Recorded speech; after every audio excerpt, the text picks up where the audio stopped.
everyone. Welcome to our live with Jodie. Welcome. Hey, everybody. Hi, Empress Dean. Hey, Joanne. Audra. Wait a minute. Why aren't they seeing us? I don't think. Hold on. Okay, they're just seeing us because I was wondering what was happening. Hi. Hi, guys. Welcome to the live. Welcome. Hey, Joanne, fullness of joy, divine diamond, Audra. Hello, guys. I know, right? Hey, Margarita. Hey, Ashley. Joanne, welcome, everybody. Welcome. And thank you for making Jodie feel so welcome as well. Yes, thank you. Hello, everyone. Okay, guys. So we're just going to wait a couple minutes for people to come on. And then we're going to start a little chat and then we get into the channeled messages. Hey, Kim. How are you? V. Jackson. LK. Hey, Latasha. Welcome, everybody. Hey, Brenda. Max. How are you? Hi, Ladybug. Chappelle. You made it back tonight. Hey, Echo Girl. Oh, thank you, Kim. I'm so excited to send you the book. Oh, this is great. All right, so we're going to start in the next minute or so. You're most welcome, Joanne. You're most welcome. Nice. Hey, Warrior Princess. Welcome back. Oh, thank you.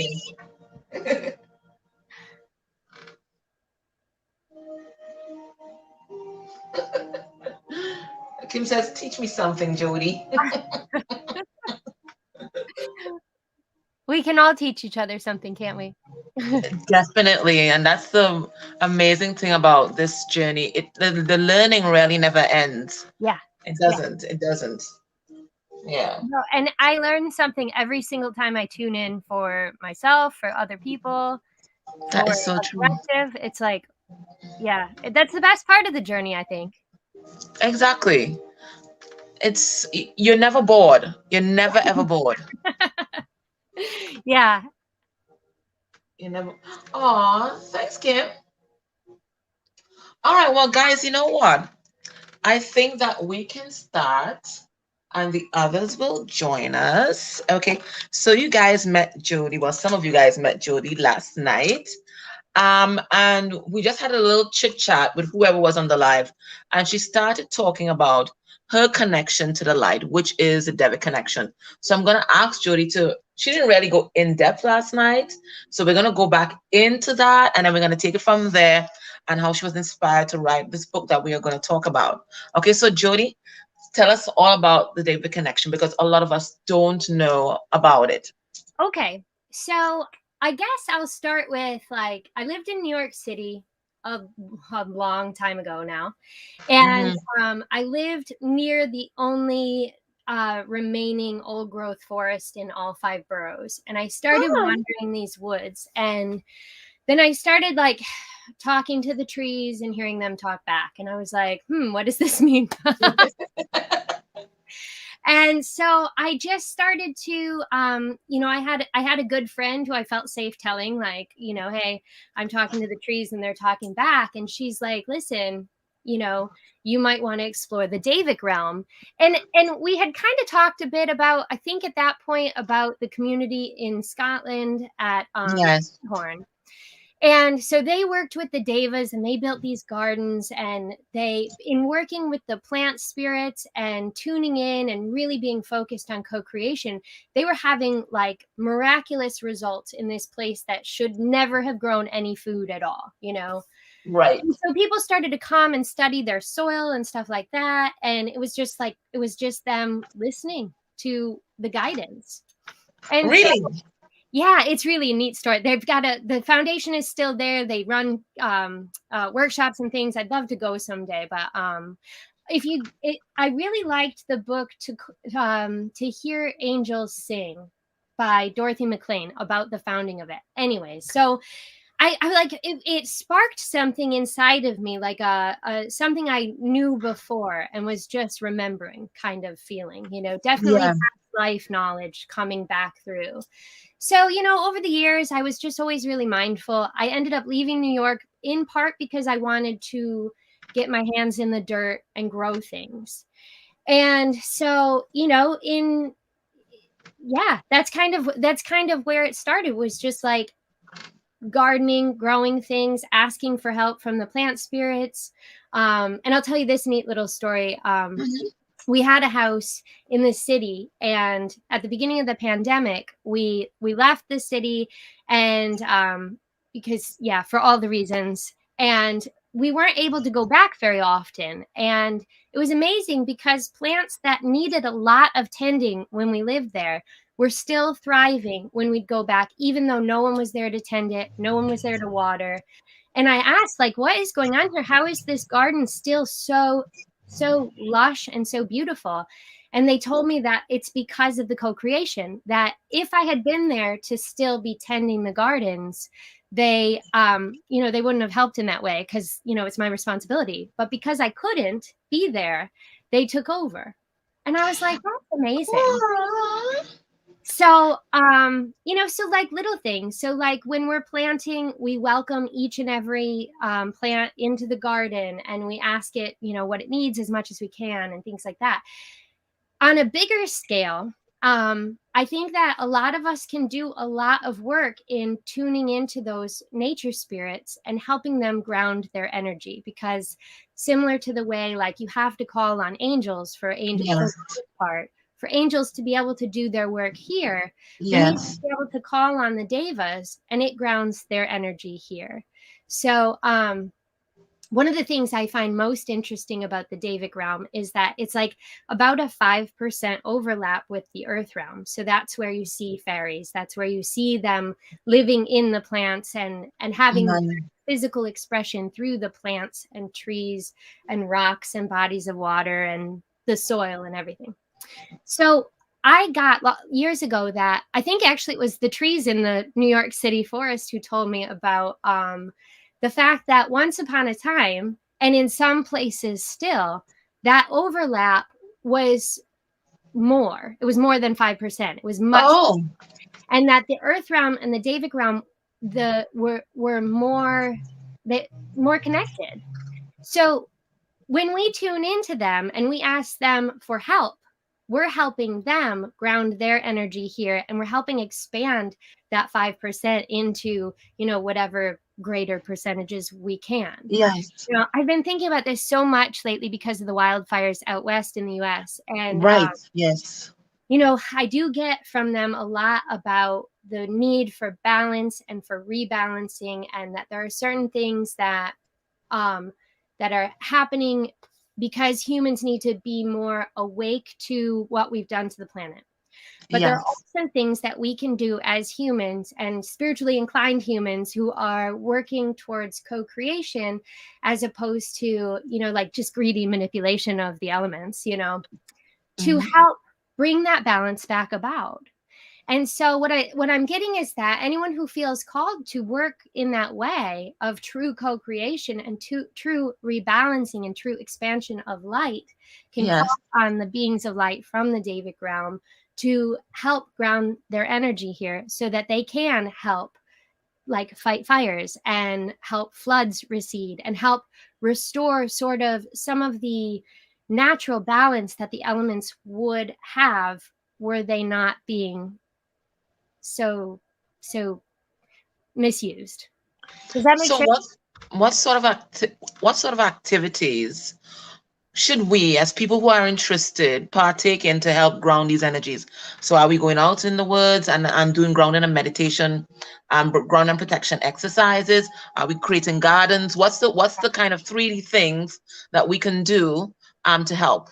Yeah, definitely. I mean, if you can get outside and you can, just one of the things that they have told me over and over again is like, we communicate through our heart chakra with them. So if you can't hear them clairaudiently, or you can't see them clairvoyantly, or you don't necessarily, like have a connection in words, right? Yes. That doesn't mean you're not communicating with them. If you go out and you see a tree and you think, gosh, you're a beautiful tree, you're having a moment of co-creation with that tree. So if you can go out and be in nature, if you can plant something or tend something, if you have animals, you're connecting to your animals through that Davic realm. But also, if you can't, you can visualize yourself anywhere. You can visualize Oh, yourself with a tree that you liked before, or right. in a place that you love in nature, or along a body of water that you feel really connected to across the world. I can still sit with those trees in New York City, even though I haven't been back to see them physically in a number of years. So, because the Davic realm is not locked into the ways that our physical realm keeps us Right. in sort of a linear working order, there Yeah. is a lot of opportunity to just do it by feeling it in your heart, and showing the love and gratitude for the beauty of these beings and the beauty of their expression into 3D through the plants, the animals, the the natural elements. So if you do have a garden, I'll tell you some of the things that we do here is like, one of the things like composting, is like this beautiful balance of all four elements, because you put Yes. like the dirt and the waste and everything and the grass clippings and all of that in, and it heats up, so it's got the fire element, and you turn Yes. it to get the air going, and you water it, and it all turns into earth. And it's like, I mean, that's just so incredibly beautiful. But we also like ask the earth elementals when we're planting, like, to please come and help build our soil to be more nourishing. Right. Because we started a garden this year basically on a sand pit. There's no reason it should be growing yet, but we have abundance already. And Wow. it's so neat, you guys, because when you go, like, the paths through the plants, the soil, I mean, I shouldn't even call it soil. The dirt is like, and the sand is like, just like hard packed. It's like just, it doesn't look like anything at all that you Go would there. think of Mhm. garden soil looking like. But if you go over just a couple inches to where the plants are, and you sort of see around, there's already like this beautiful building of soil happening around the plants. So they're focusing their energy where it's most needed in this way that is like so efficient and lovely and wonderful. So you can ask the water elementals. Oh, this is really neat. You can ask Yeah. like water sprites to help clean and purify the water that you're drinking, the water you're watering your gardens with, or that you're I mean, we use water purifiers anyways. Yes. They can go even further in helping us clean up like some of the toxins and pollutants in things.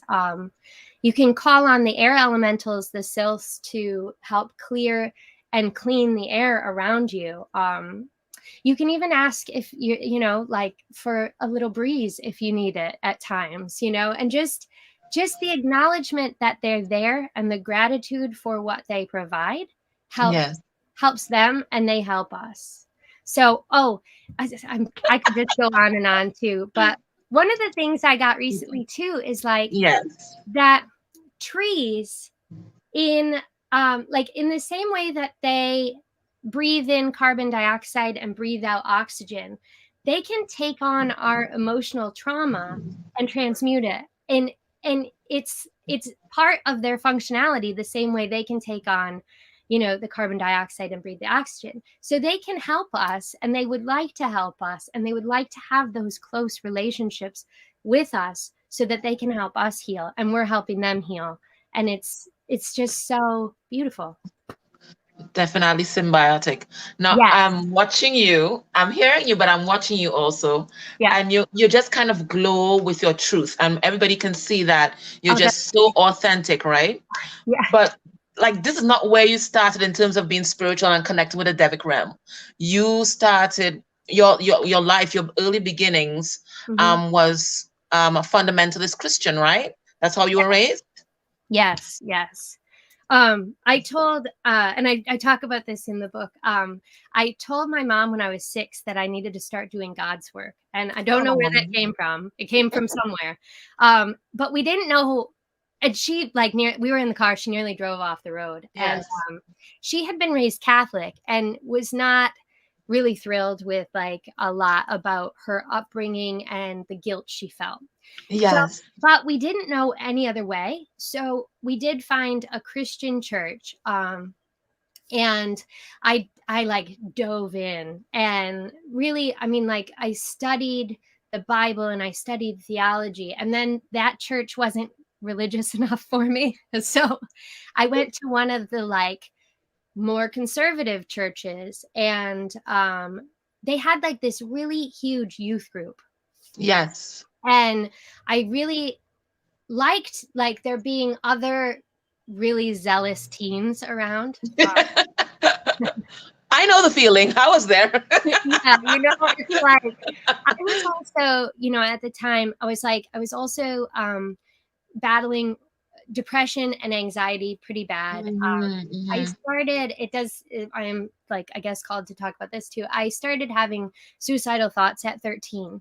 So Oh, I was like thinking God was going to like fix it, and that yes. if I just was like good enough, that like hole that I thought was in my heart would fill. And it's interesting because there were certain things about life that I knew. So like I just sort of well, I come from like a family that has a lot of queer people in it. Yeah. And so I grew up with that. Like one of my truths was that those people were like had every right to life and love and every other right that anyone else had. And I was in this Yeah. church where it was like love the sinner, hate the sin kind of bullshit. Yes. And Yes. so I was just so I debated theology for all of those years to the point where I don't like I don't know that they loved having me around. I also, thought that as a woman, I had every right to be a preacher. And I was told, like, no, you can't even You head a couldn't. household. Right. So, interestingly enough, one of the things I just don't even know. One of the That's things okay. that, like, We understand. yeah, one of the things that one of these like youth pastors was talking about is praying to be broken. And I was like, yeah, I'm going to pray to be broken. He told me to do it. I'm going to do it. And I was, and like, it was just like this one night. And I came home from going to a movie with a friend, and I got like one of those little mini Milky Way bars out of the fridge where we kept them. And I was face first on the floor, and I was sobbing hysterically. And weirdly, like, my parents didn't wake up. No one What? else was around. I remember there being like a presence of light with me. Yes. When I came out of that, I wasn't Christian anymore. Oh my. And What? it's just weird because like I started, I was like still very, very depressed after that. And I mean I left the church, and just like that wasn't the lens anymore. So Yeah. the lens expanded. And one of the other things I always felt so strongly and still do is that we were always meant to share these things with each other. It was never meant to be like, I'm a Christian, so therefore I'm better than I'm you. better than others. Exactly. Yeah, it was like, no, we're supposed to like be like, this is how I see God. And then Yes. listen as other people say, this is how I see God, and think, oh, isn't that neat how we all see God? Yes. Um, so yeah, I was broken and into a not a Christian. So your connection to the light right now, because I know you believe very strongly in the Christ light and Christ Yeah, consciousness, but yeah. what are some of the light besides the Devic realm? What are the other light beings that you work with? I usually call on Archangel Michael, Archangel Gabriel, Archangel Uriel, and Archangel Raphael. And yeah, I'll just go through that. I ask them to surround me completely in celestial light, love, peace, healing, and protection. Actually, I'm starting to shift that.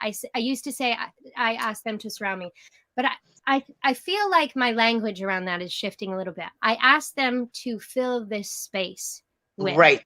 Got it. celestial light, love, peace, healing, and protection. Then I just call sort of like blanket on beings of light from the fairy realm, beings of light from the David realm, like who wants to work together today and hold space in light and love together. And then I ask Christ, and I call on Christ and the army of light. Yeah. And I ask them for protection. I do like a protective force field. So, and then I have a couple of like personal pals in light. There's one Deva called Aramine, who a couple of the messages in the book are from him, and Yeah. he's a tree Deva, currently expressing his physical incarnation in a tree. But he's a being I've worked with over lifetimes, and there's a fairy who her name is like a series of notes played on a harp or a xylophone, but I'm not to share the notes. I got you. If she wants to communicate with people, she'll let them know her name. So like, such an attitude there. Oh, I mean, she has every right to that attitude. Yes. And then my dead friends are with me always. So Yes. I had my great uncle and great aunt, who were like the grandparents of my heart, who passed. Yeah. They hold space for me. My two cats who passed, and my German Shepherd. They're sort of always like a little circle around me. And then my darling little dog who passed little. last year. Yeah. I know Addie knew little dog well. And, yeah, so she's with me kind of always and telling me what to do. So, so those are like my main circle of friends. And what I really liked about that was the fluidity of it and the fluidity of what you conceptualize to be source energy. Because even sometimes in the spiritual community, people want to put you in a box and they want to limit you. And even in Christianity and in all, everybody wants to limit you in some way. Yeah. When people should just be free to be a spiritual explorer and learn their own truth, which might be a mix of things. Because I'm listening to you, and okay, you talked about the Devic realm, you talked about ancestors that you called on, you have your spirit animals as well. So it is just a fluidity, and I do think that's what source energy is. It's very fluid and doesn't limit. Yeah.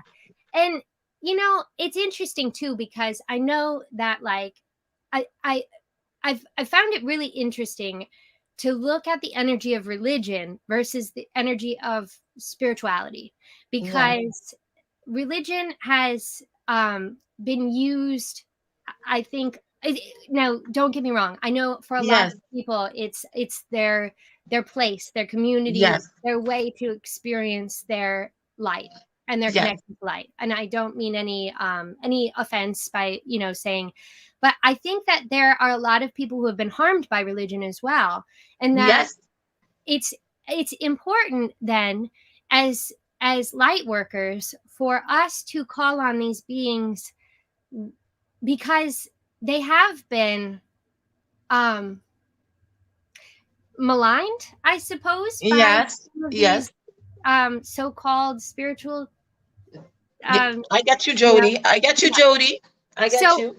I think that if whatever beings of light that are commonly associated with religions that we call on, the more that we do it from that heart space, from that place of real gratitude, and from that place of like real spiritual expansion in light, through light, for light, of light, that we're helping them heal everything that's been done as well. So for anyone who's curious about it, it's like really interesting to look at the for me it was Christ, because I felt really like I felt really bad about my time in like as a crazy Christian as a teen. And then, but I was like, I still have such a resonance with this being. Yes. And so to heal that rift was really important for me. And so I just think that's interesting. So maybe some of you out there might be interested in whatever ways of healing some of these rifts with these beings of light who did come from wherever they came from to help us heal.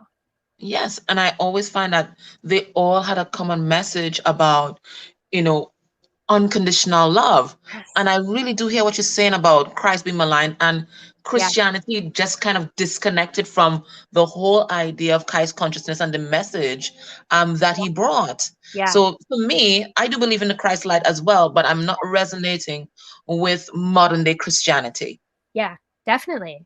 That's how It I feel. and it, especially like you know, there are certain places where it's more, I think, prevalent, but the ways that it's used to separate people and There harm you go. and oh, I could talk about that for Yes, a long I time. think, and I think we have some people in the chat that are also commenting. And Yeah. A William, she's saying it's not only religion that's limiting, but also tradition as well. Very powerful point. Yeah. Yes, that is so true. And then the Yeah. two intertwined. That can Yeah. be a Yeah. toxic brew. Yeah, Yeah, that's true. certainly. And then the ways in which your family is connected, and whether you want to be a part of your family anymore, and I mean, Oh, it gets really deep. it can get really deep. Yeah. Yeah. Thanks for sharing that. I think you're getting a lot of resonance on the life with that experience Oh, because good. our vibe attracts our tribe, right? Yeah, yeah. And I just see Exactly. someone saying that they were a PK and turned to spirituality and cards, and family lost Oh it. my Oh, my gosh. heart is with you, because yeah, it's a big burden to carry when you come from Yes. such a strong tradition, and especially that, like, your parent being the leader of the church, to say like, my expression of light is different than yours. So Yes. good work on following your own inner guidance. So we're going to switch gears now. Okay. And we're going to talk a little bit about your book. Yeah. And then you'll do the collective message. And then you'll pick those two lucky people, whoever they are. We'll get into that. All right. So the inspiration from your book, like where did this come from? Is it the same Devic realm that you were just talking about, or was it something else? Did you feel, and how long have you been like working with this book? So, okay. So I have a spiritual teacher and mentor friend who I've known for years and years and years. And I was in a place that I was really struggling. And we we were like helping take care of my aunt and uncle. And I knew, they were like dying more and more every day. And my Yes. animal friends were older and older. And I was just like in so much fear. And I had a reading with this friend, and she said, I'll train you. And I also have a collection of chronic illnesses that were pretty disabling, so I couldn't work anymore. And it was like, here's something you can do. So I was like extremely grateful. So as we were going through it, one day she gave me an assignment, and she said, call on the light, call on the Christ light, and then just Yeah. put pen to paper, ask for any messages that want to come through. And actually, I think I have it right here. So the book is this binder, and it was the first 6 months of this channeled writing process that I went through. And so it just Oh happened. wow. It was not like I was a writer before, and I wrote for newspapers, and I was working on some fiction projects before I got such bad brain fog I couldn't make a sentence.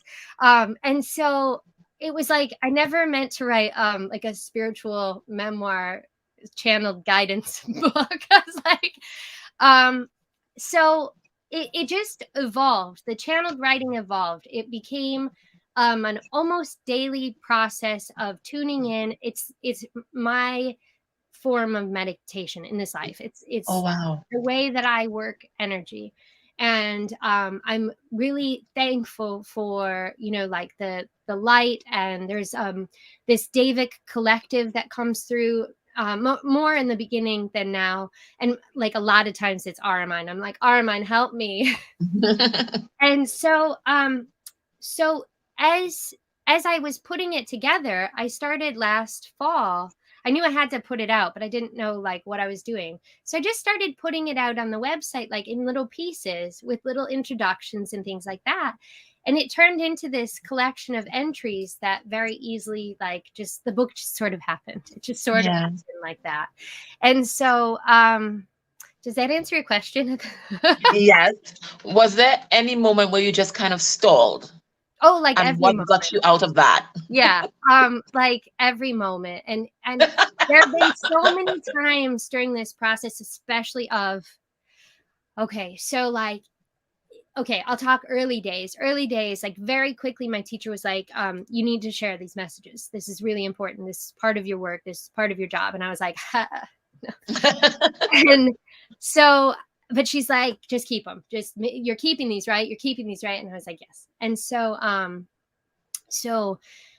then like, I was like, okay, anytime I would feel like, okay, I'm channeling a message to share, I would like just like freeze up.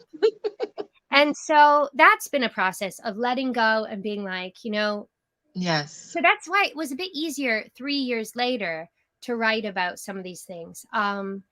Then I had times where it's like, oh gosh, like how do I write about certain things in my life? How do I cover it in a way that's like not too like not too like not too personal where you're just like, whoa. It's all about me, Yeah, right? but Right. do enough information for context, Yes. So that was interesting. And it just sort of, there was a lot of times. And then, so I put a lot of stuff out on the website, and then I started to put the book together because I had like the experience of working at a newspaper. I knew how to actually lay things out.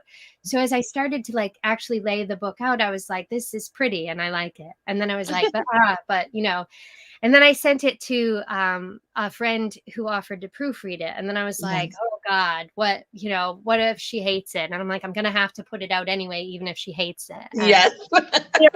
so it was just, I don't even countless times along the way where I was just sort of stopped in my tracks, even up until a couple weeks ago where I was like, why am I doing this?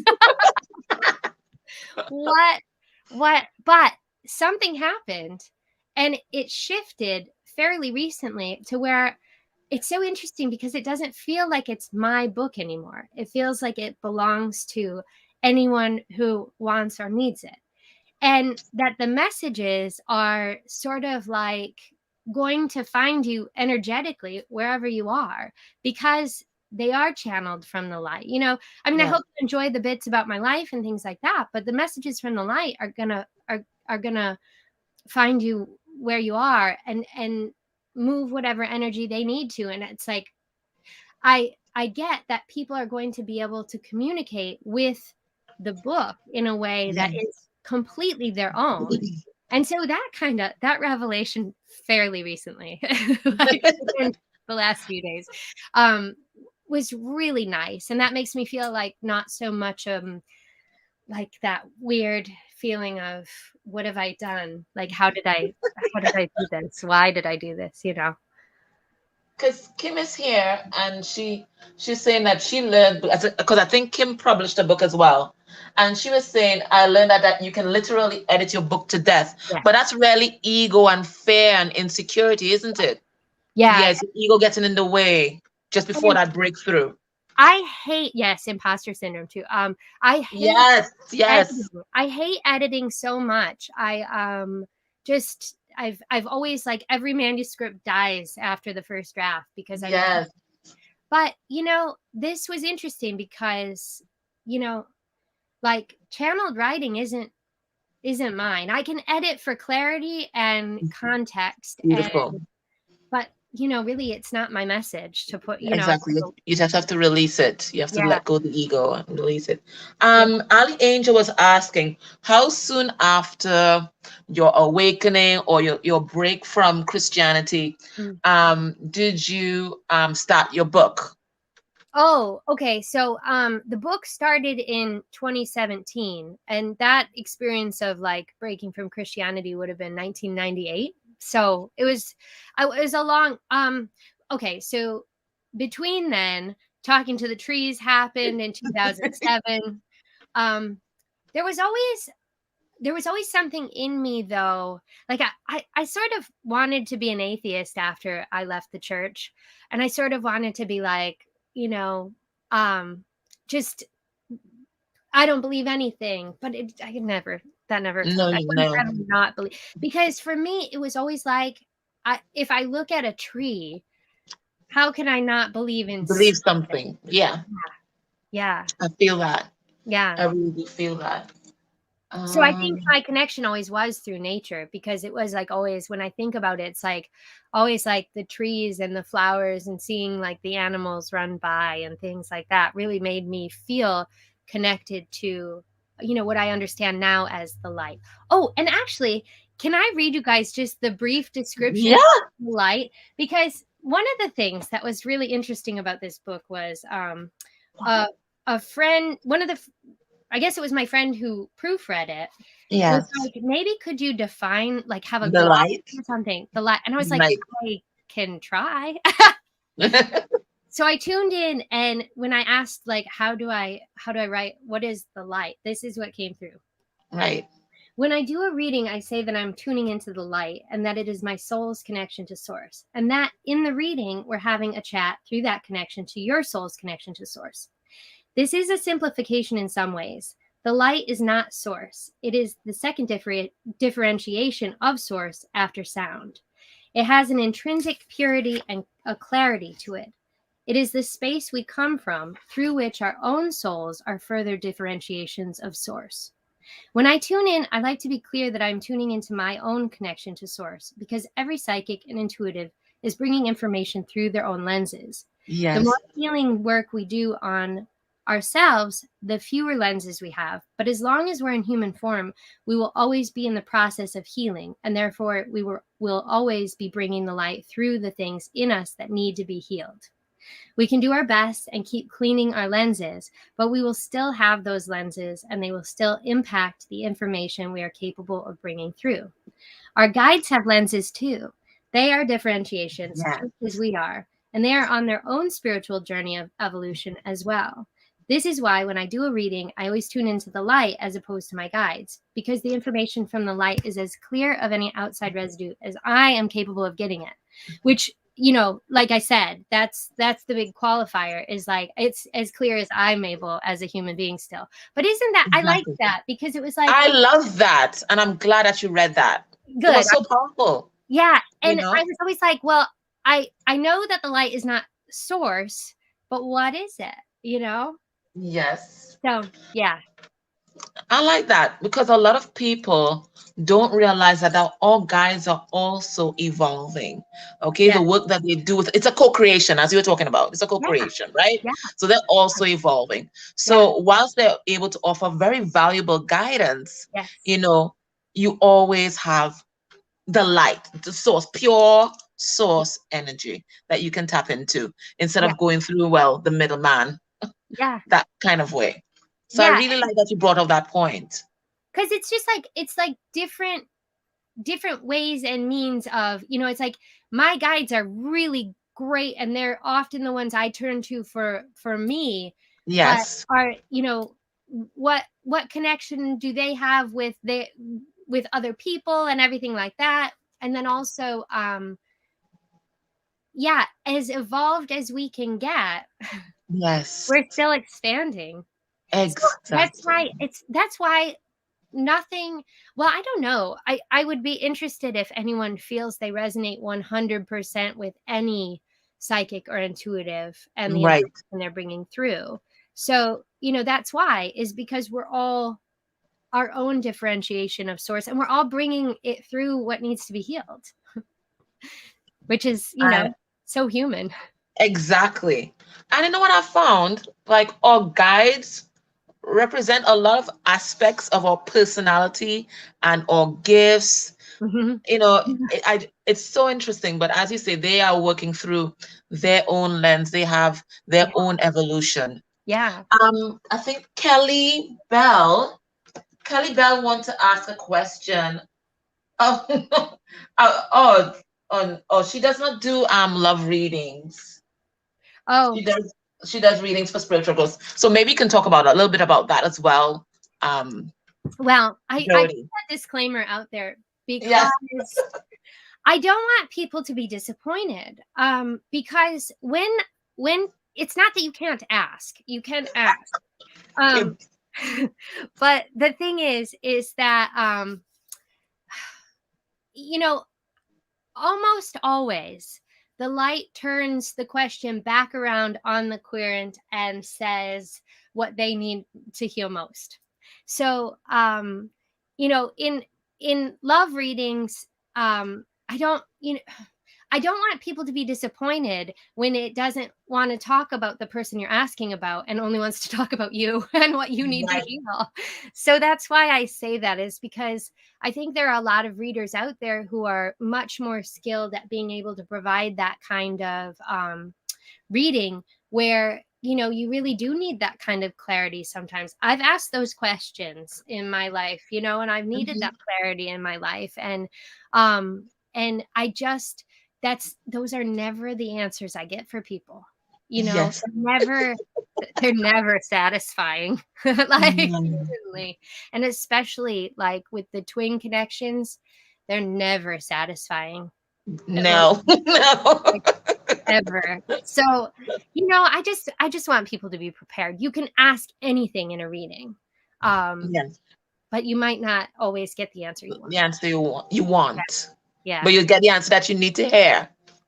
I think so. You know? I think so too. Okay, so Jody, I think we can prepare for the collective message. Okay. So I'll give you a few minutes to tune into the light. All right. Let me see if anybody else had any questions. Oh, oh, okay. Are you supposed to write a book about your own experiences with your connection to source and other beings of light? Are you seeing a question from LK, Jody? Yeah, yeah. Are you getting anything? Yeah, sure. I Yeah. mean, yeah, write it. You know, Yeah. the thing is that even if, because here's what it's saying is that for me, this never started out as like I said, it wasn't, I didn't intend to write this book. I needed to write. And Yeah.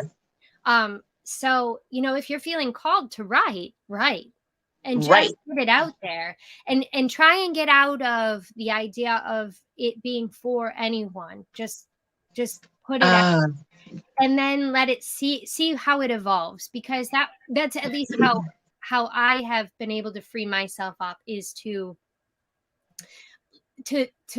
not, like I said, anytime I thought of sharing, it shut off the flow. Like, or the stuff that I would write would be really mental and not like, right.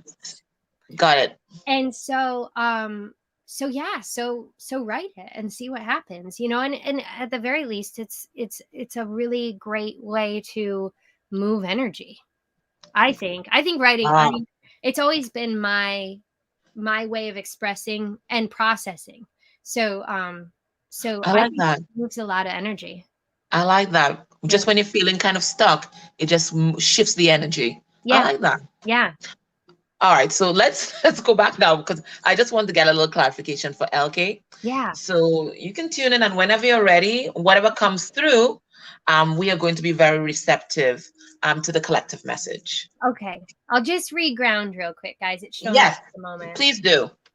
And guys, don't send any energy to Jody or anything like that because sometimes it messes with her field. Okay, you just ground your own self. That's what you can do for her. Just ground your own self. Don't send any energy towards her.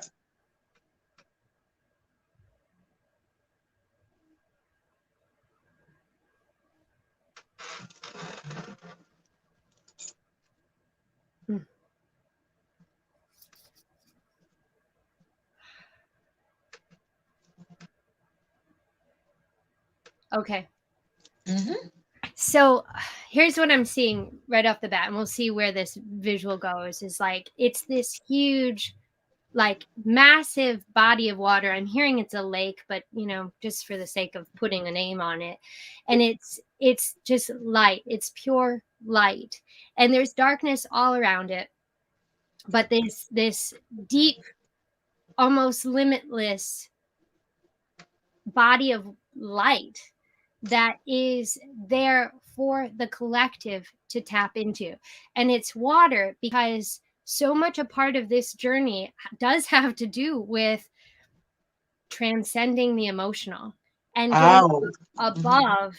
So in this body of water, because water is our emotion, there is a capacity and a potential to let go of all of that emotional pain, all of the trauma, all of the just the tangled discord that the emotions are bringing up into this huge body of light, and to get up above all of that. Because being on a journey that's all about unconditional love, I mean, we all say it, it's like there has to be conditions, but the pain that causes, and the effect of it on your emotional body, your physical body, your mental body, and your spiritual body is real.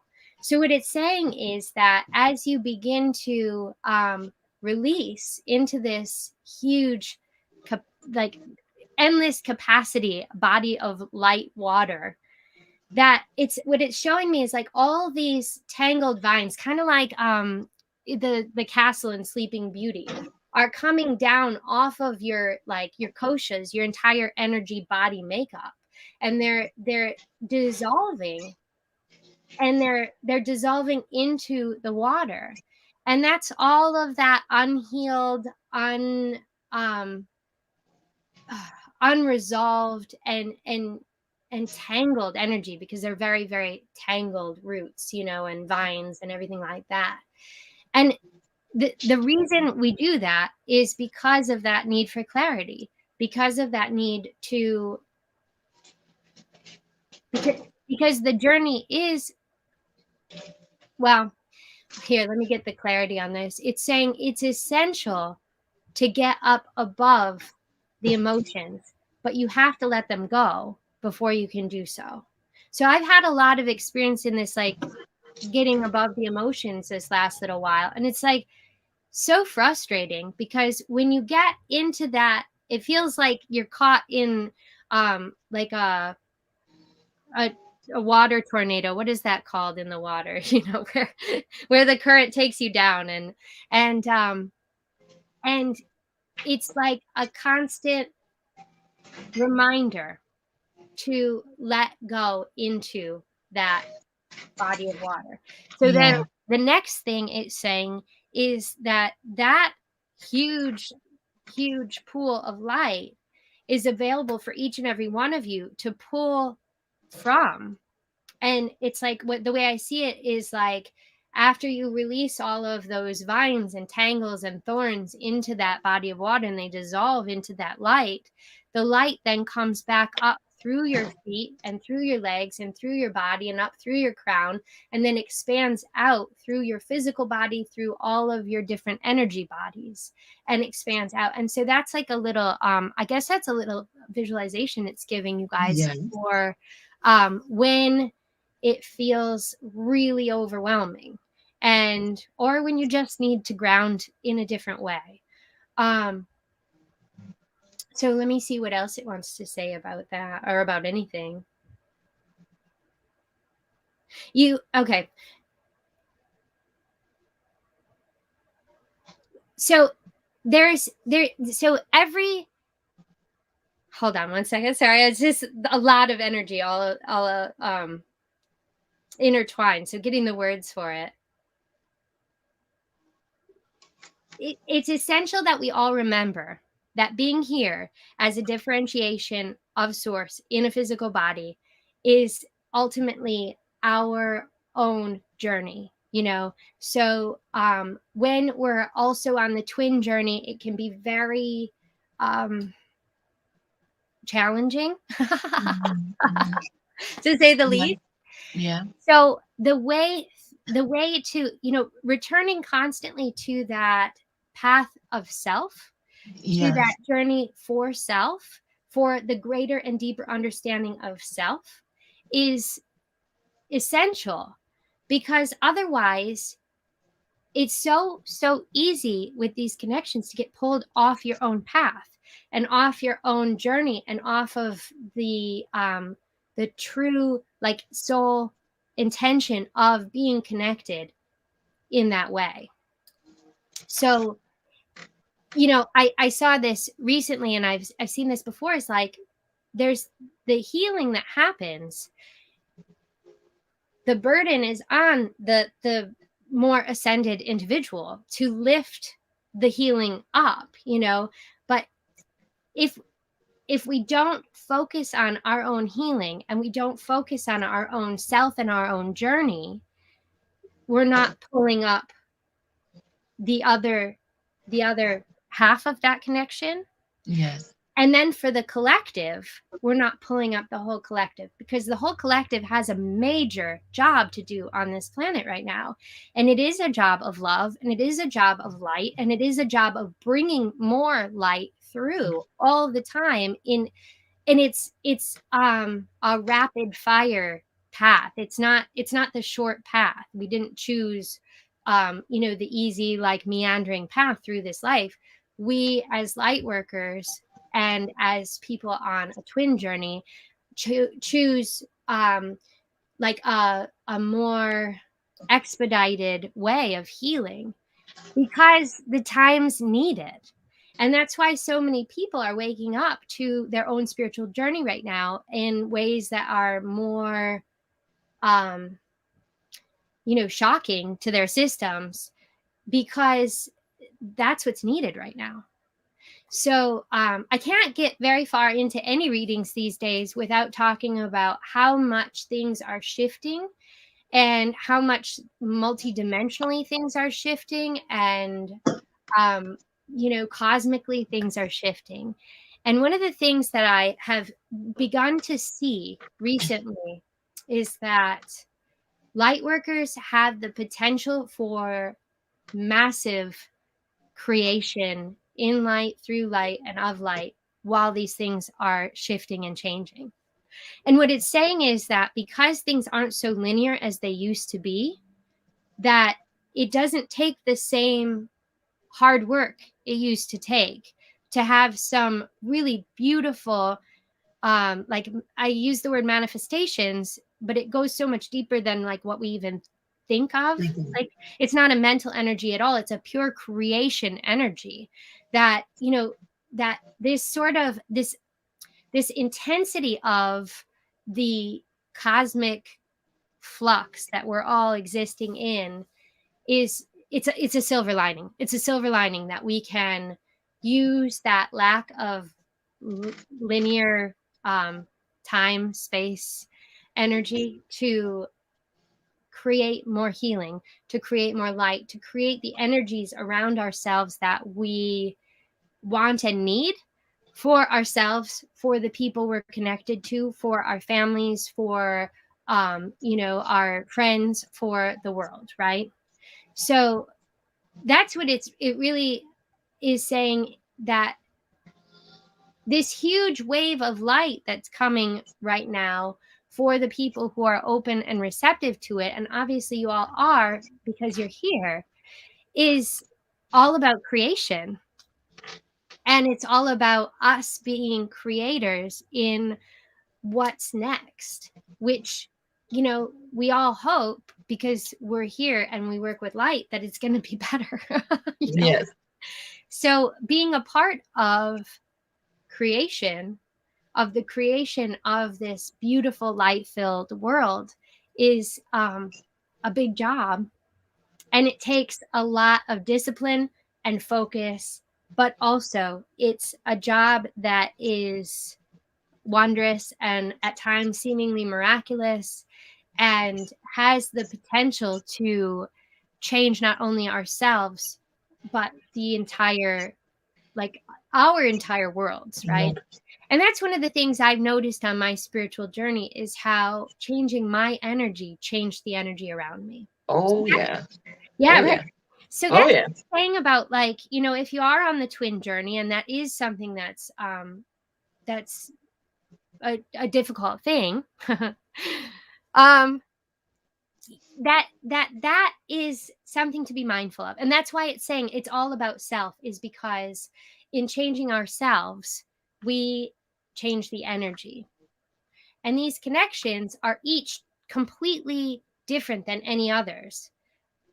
So the way that your energy allows for the change in your twin and what they might need is going to be totally different than anyone else's.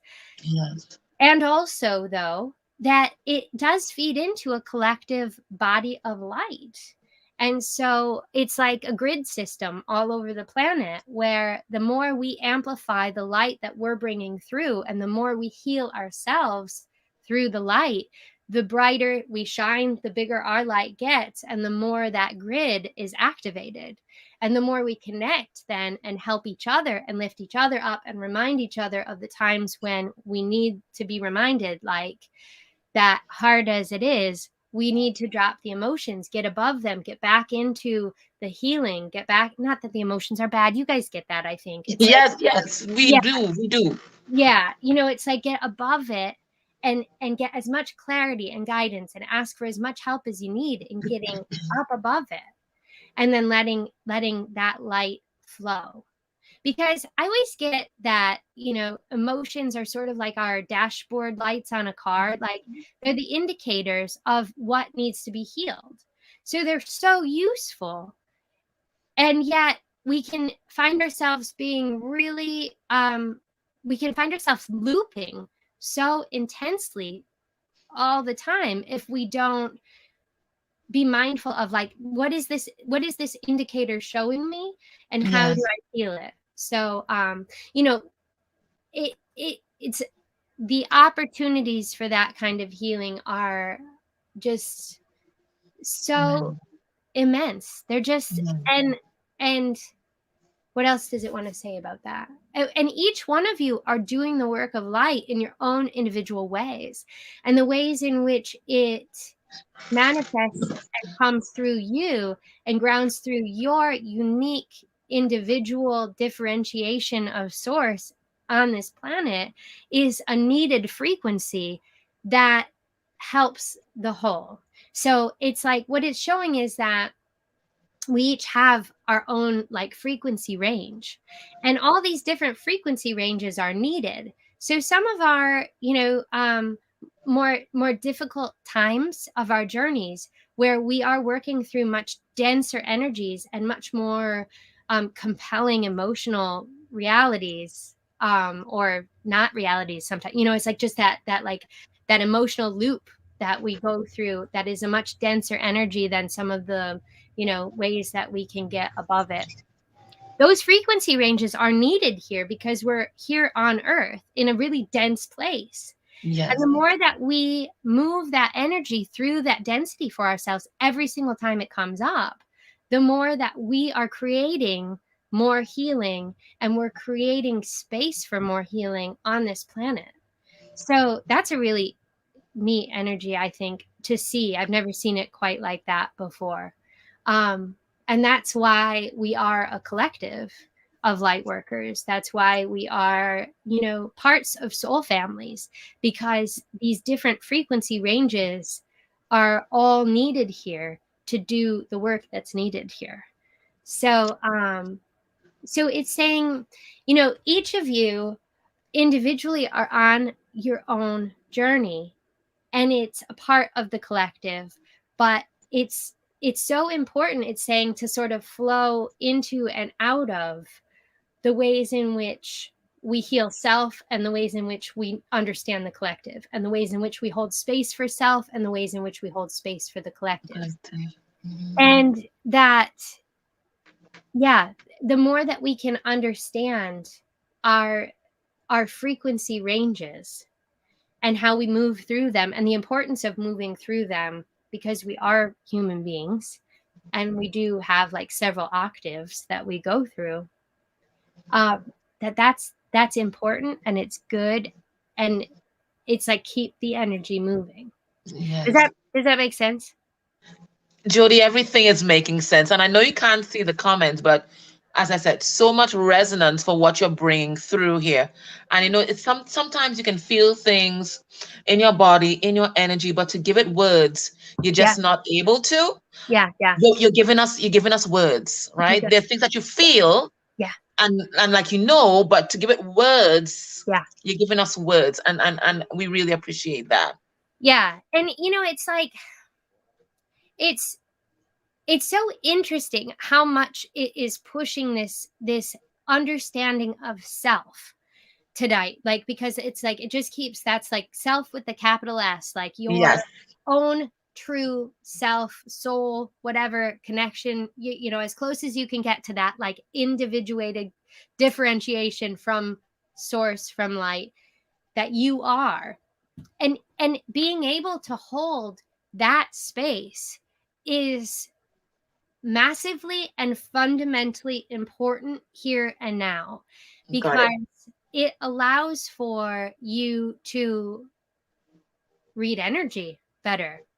And there's there's a need for us all to get out of, like, so one of the things that am paying attention to as I, like, live my life is how mental everything is right now, and how much people are locked into this like mental need for a sense of righteousness, or a sense of like, I am on the right side and I know what Yes, it's yes, like it's a fervor, but when I look at the energy of it, it's so mental. And the more that we can exist in our heart space as yes, opposed to like the mental space, and the more that we can hold space for our own nuance, yes, and our own frequency range of like, sometimes my energy is much denser than other times, and it's going to yes, be, and sometimes it's really light and I can help other people. It's like sometimes that is just the nature of being a human being. And that nuance and that attention to that nuance and that holding of space for that nuance is a very healing energy that's needed on this planet right now. And the more we do that for self, the more that we exude that energy, and the more that that energy then becomes a presence around us. Does that make sense too? yes, yes, yes. It's all making sense. Good, good. Yeah, because it's saying like that heart quality and really existing in your heart is so important. So what it's saying is to tell you guys something that I've been doing is like, with the things that are super mental, because recently I found myself in some of those loops. It's funny. Yeah, there's been a lot of loops lately that I was like, Yes, oh, here's all of the things that needed to be healed again here coming up. So, I found myself in some pretty intense emotional loops. I also found myself in some pretty intense mental loops of just like trying to figure out the world, you know? So I give myself 15 minutes a day. And I'm like, I can think about this and talk about this for 15 minutes. And then like if I'm not going to be able to solve it, like, I'm not going to be able to solve a lot of things about the world. I then it's like then when the thought comes back up, I say like, oh, save it for tomorrow. You've already done that today. So the more that we can pay attention to our thoughts and pay attention to the ways in which our mind goes a little wonky on us, and the more we can drop back into our heart space and be in our heart, the more we will be able to recognize and discern energies as they come. yeah, Okay, so again, for the twin flame community, that is so important because where I end and you begin can be such a blurry situation. So where these energies are coming because they're mine, or where they're coming because I'm helping someone else heal them, yes, is a really, really tricky, uh, like tightrope, multi circle circus kind of thing to navigate. So from this heart space, we're more able to see where that differentiation lies, and where, okay, I feel this pain, I feel this anxiety, I feel this sorrow because someone else is feeling it, and I can do all these things to help clear that energy, right? Yes. um or I'm feeling this because it's mine from childhood trauma and it's time Yes. to let it go. It's like, and I can trust that in a higher way, I'm being helped also, Yes. because that's the part that sometimes feels very lonely about healing, is like, if you're constantly the one getting above, getting above, getting above the emotions, it can feel kind of lonely at times. And it's saying that we're being helped as well, even when we feel lonely. We are Yes. being assisted in this clearing and in this healing and in this job, because it is a job. It's a soul contract. I mean, we have so many soul contracts. It's not the only one. So that's a big part of how we can help heal, is by being as much as we can in our heart space versus our mental space. Yes. Our minds are so useful for so many things. Like, my heart didn't lay out the book, but my heart wrote it.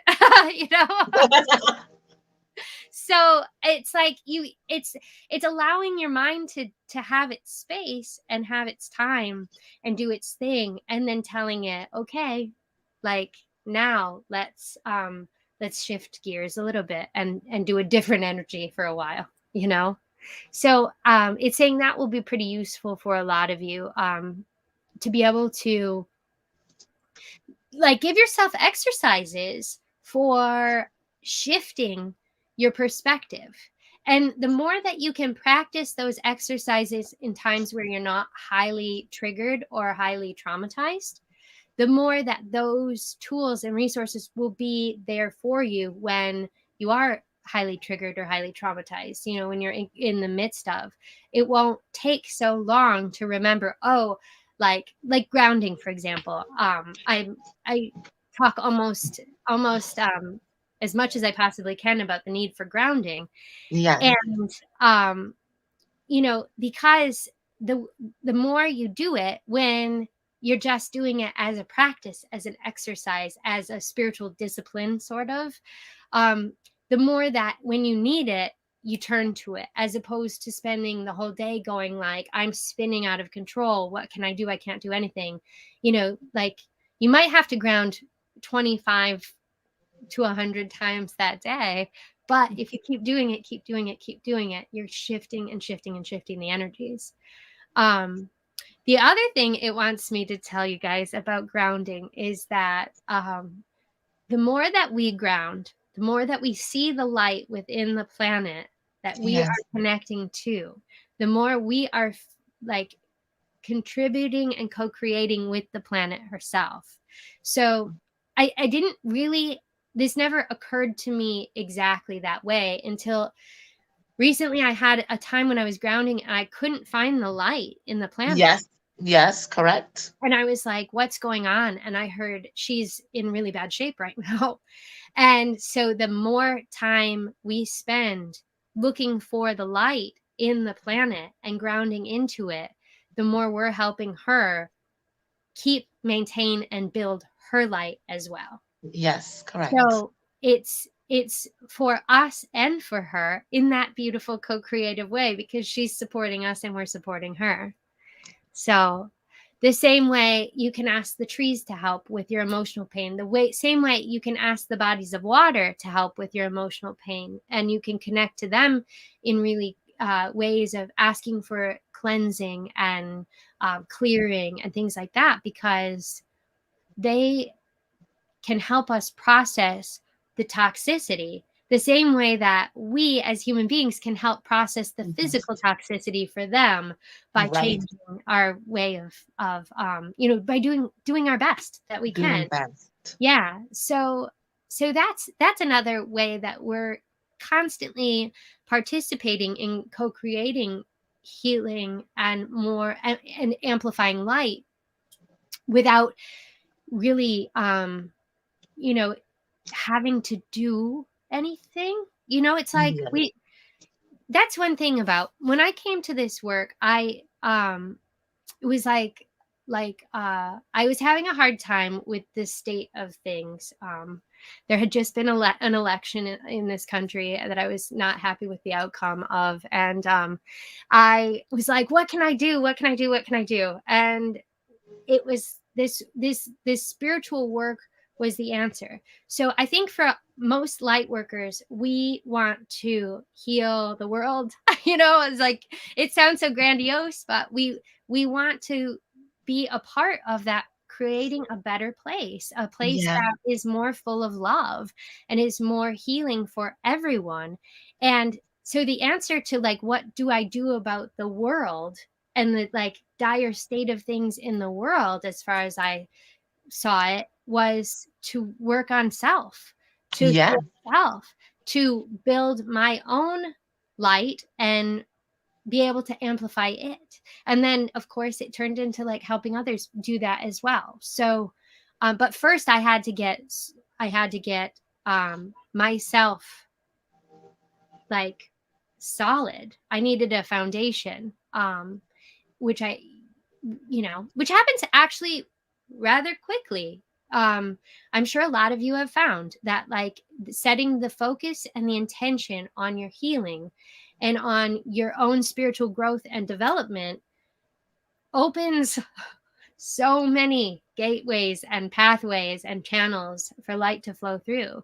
Asking and really asking from your heart and really meaning it from your heart, to ask for healing, um, it works. It also, I know you all know this, that it doesn't always like work like easily. When we ask for healing, sometimes we get really hard times, but Yes. they are very, they're they're the like the compost. Those hard times are like the breaking down of all that stuff into the richest possible, most nutrient filled growing medium we can have. So yeah, compost your pain, and and then plant seeds in it, you know because they'll grow. And you just, oh, the other thing it wants to say is that one of the things that is really easy to get locked into in any kind of, because we're human, is Yes. that sense of wanting to know what's going to happen, wanting to know how it's going to happen, why it's going to happen, like wanting to have control. And like one of the things, and why it mentioned like the energy of creation being even deeper than the idea of manifestation, is that one of the limiting aspects of manifestation is that you decide what you want, and then like you set the energy intention for it, and Yes.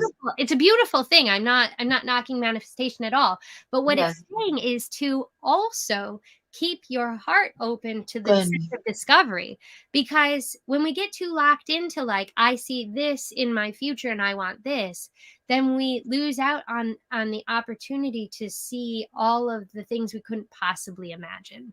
We limit And ourselves. Yes. yeah, so that's Yes. one thing it wants. And um that's such an important energy in our healing, in our spiritual growth and development.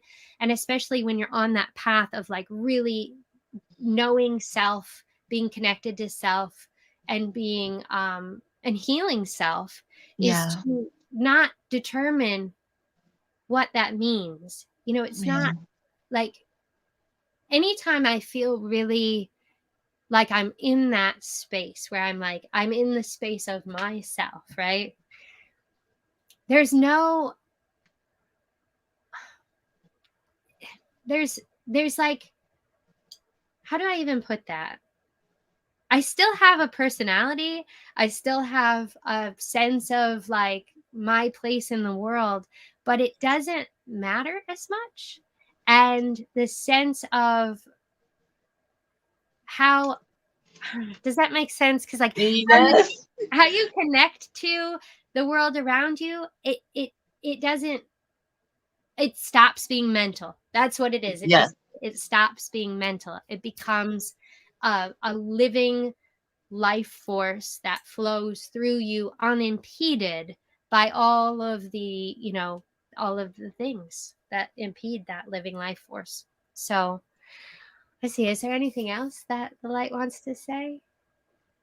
Ah, yes and no. That's my always That's your favorite word. always get the yes and Yes no. and no.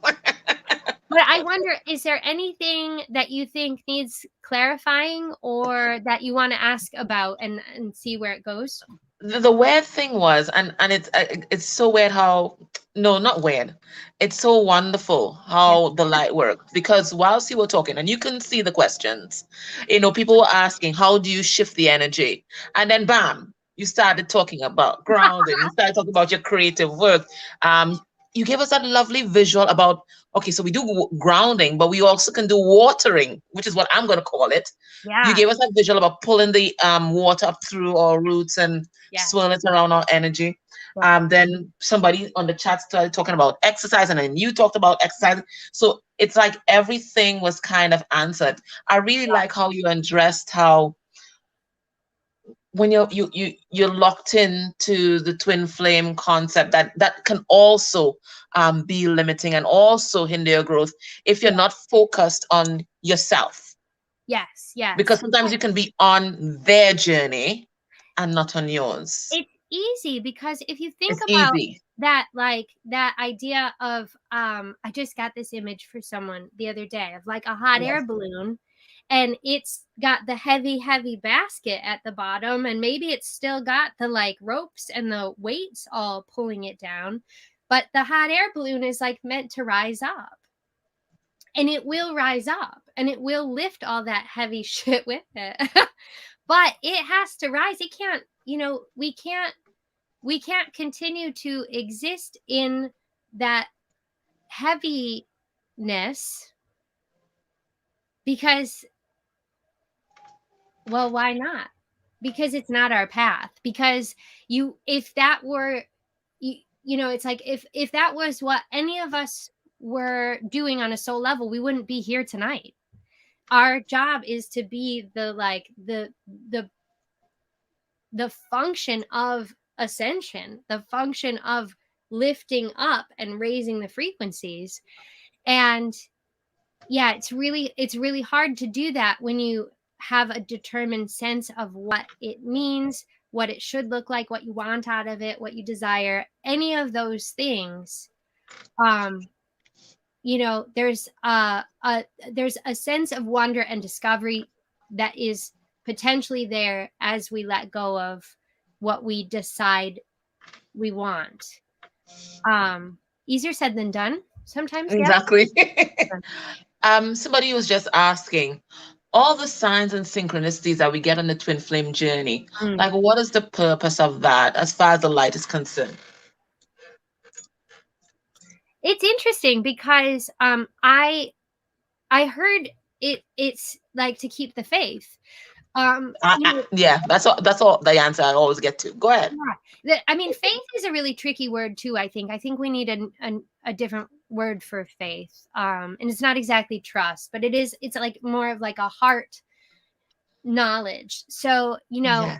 the ways that we can pay attention to those energies are in our heart. Like, what is happening in my heart as I notice this, as I experience this, as this energy comes in to me and for me to be aware of? Because sometimes it's to help us be aware that we are Yes. still on this journey, that we are Yes. still doing a work of light, that we are still doing a work of healing. It's like little checkpoints along the way, little signs saying, you know, like, okay, you know,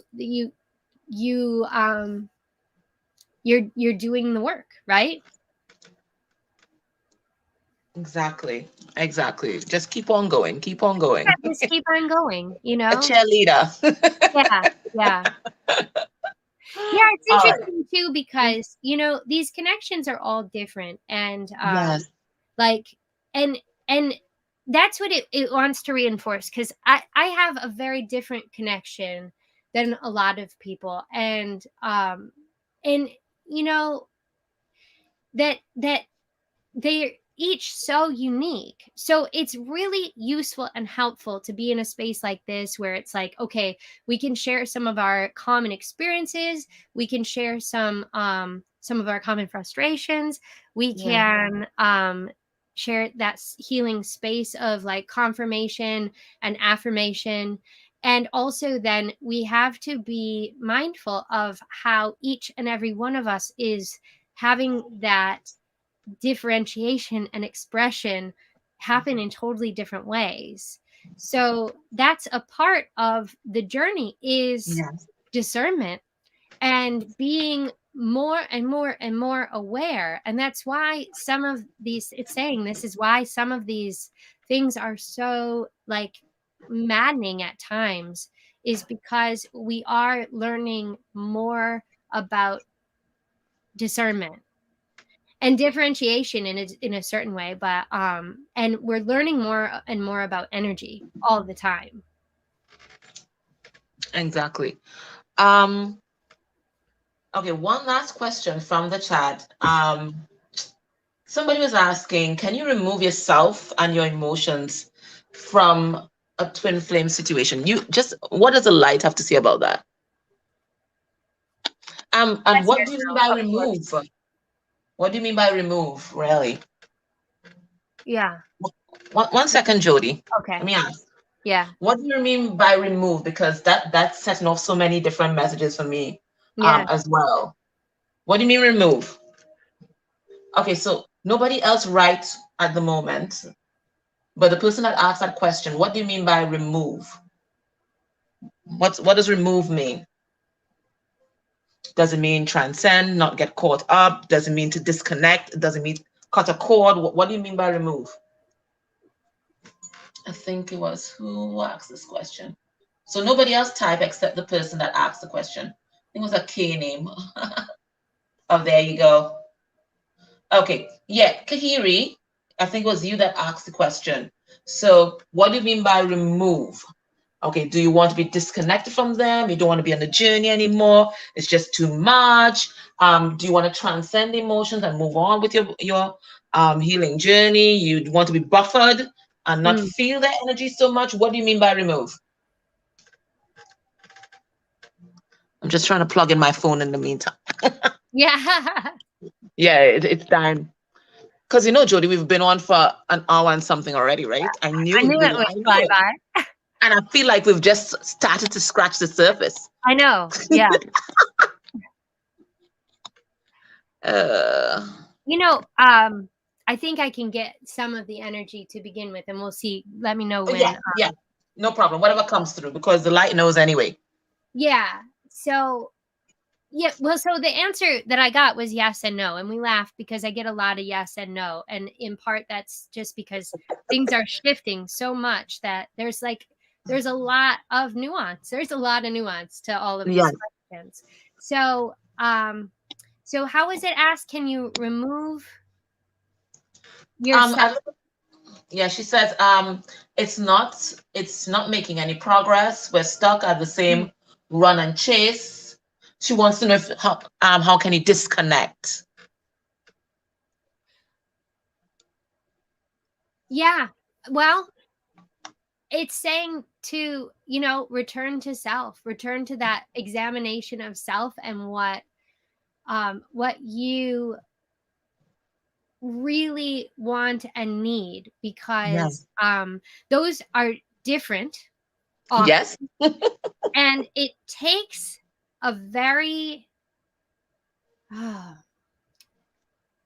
at times humanly impossible level of self-awareness to be able to really go into that energy of what do I truly on a soul level want and need, Yeah. and what how then are my how then is my, like, experience in 3D, it goes back to that creating that space, that energy around you. So again, these are like the humanly not satisfying answers that I was talking about earlier, Yes, because exactly. you you know, it's saying in a sense you can unplug, you can cut cords, you can allow for only the light to flow through. There are times where you're being asked to transmute something for them, Yes, and yeah, it is part of the job, and it is, but being aware of that helps.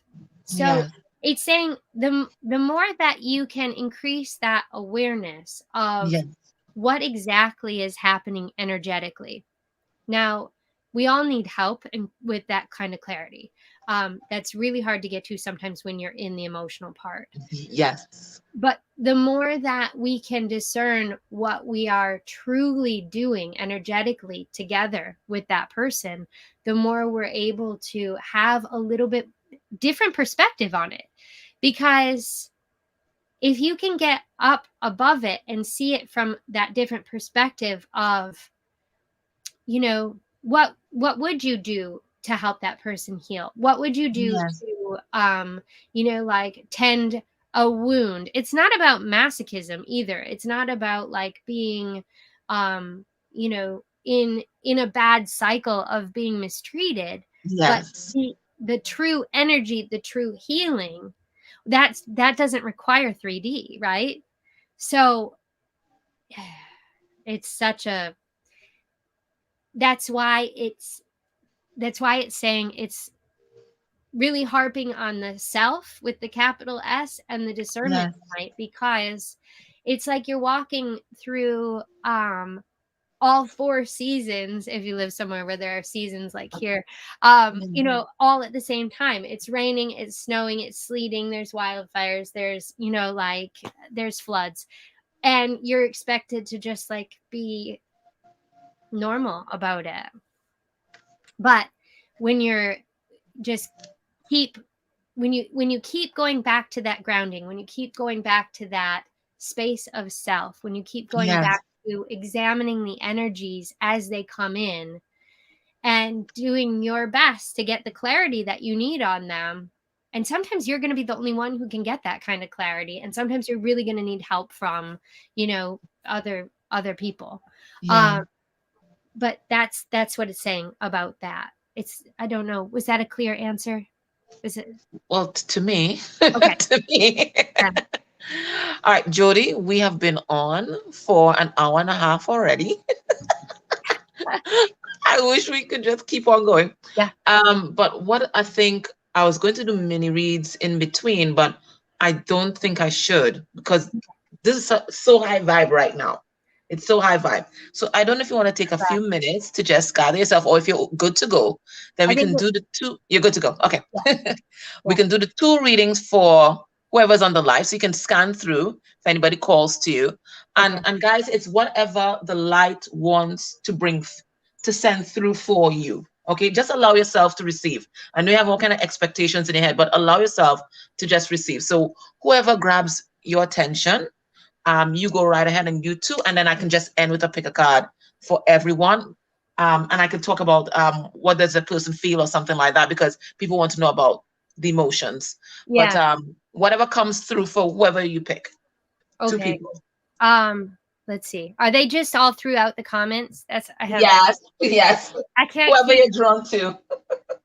I was joking yesterday about how I'm like the 80-year-old grandparent who's just on the internet for the first time. I mean, I've used the internet before, but I cannot keep up with comments. So, Oh, okay, so people have been asking these questions through here. I'm kind of scanning yes. for.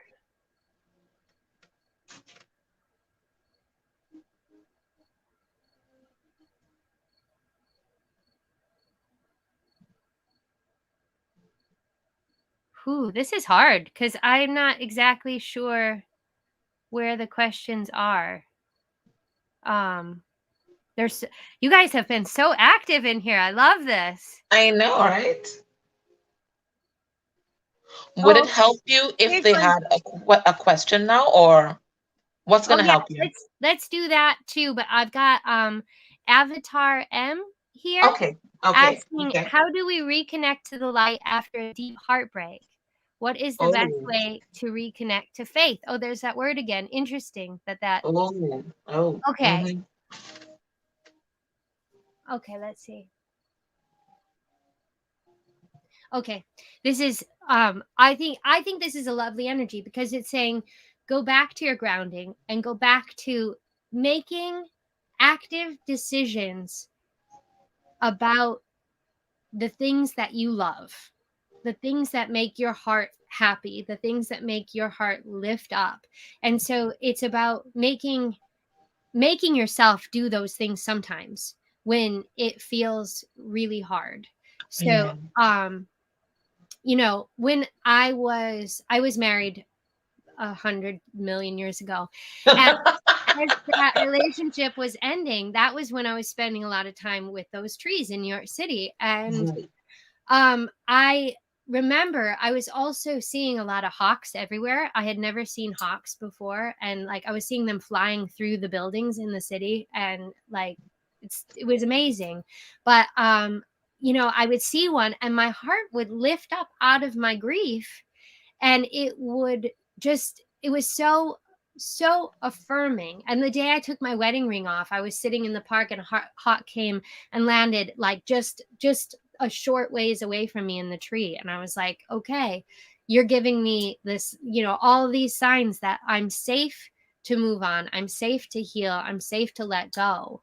And so, but it took me going out to those woods and like actively choosing to go back to doing the things that I Yeah. love, Yeah. and choosing to go back to like um you know talking to my friends and seeing them. And the thing that it's saying too here is like there's there's layers of shame and embarrassment involved, and that you can let all that go because there's no shame or embarrassment in having experienced love and having learned all the things that you've learned from it, and then Yes. being able to know that this is time for that part to close.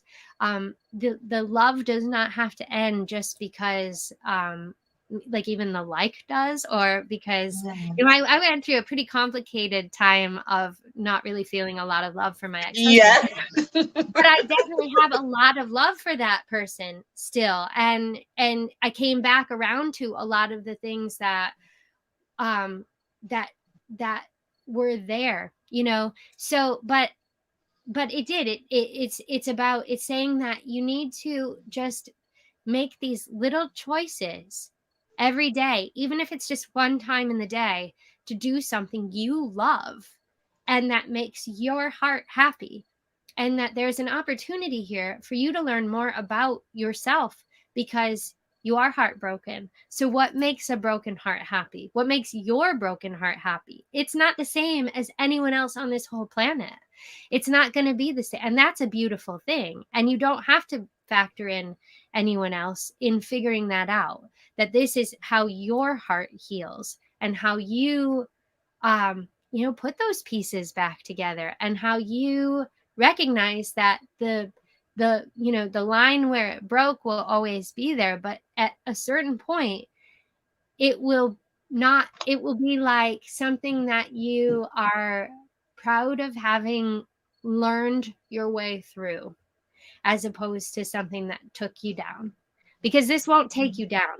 You've got this, and you've got a whole lot of light lifting you up and building, like giving you all the materials to put everything back together in your own beautiful, unique, gorgeous, light filled, love filled way.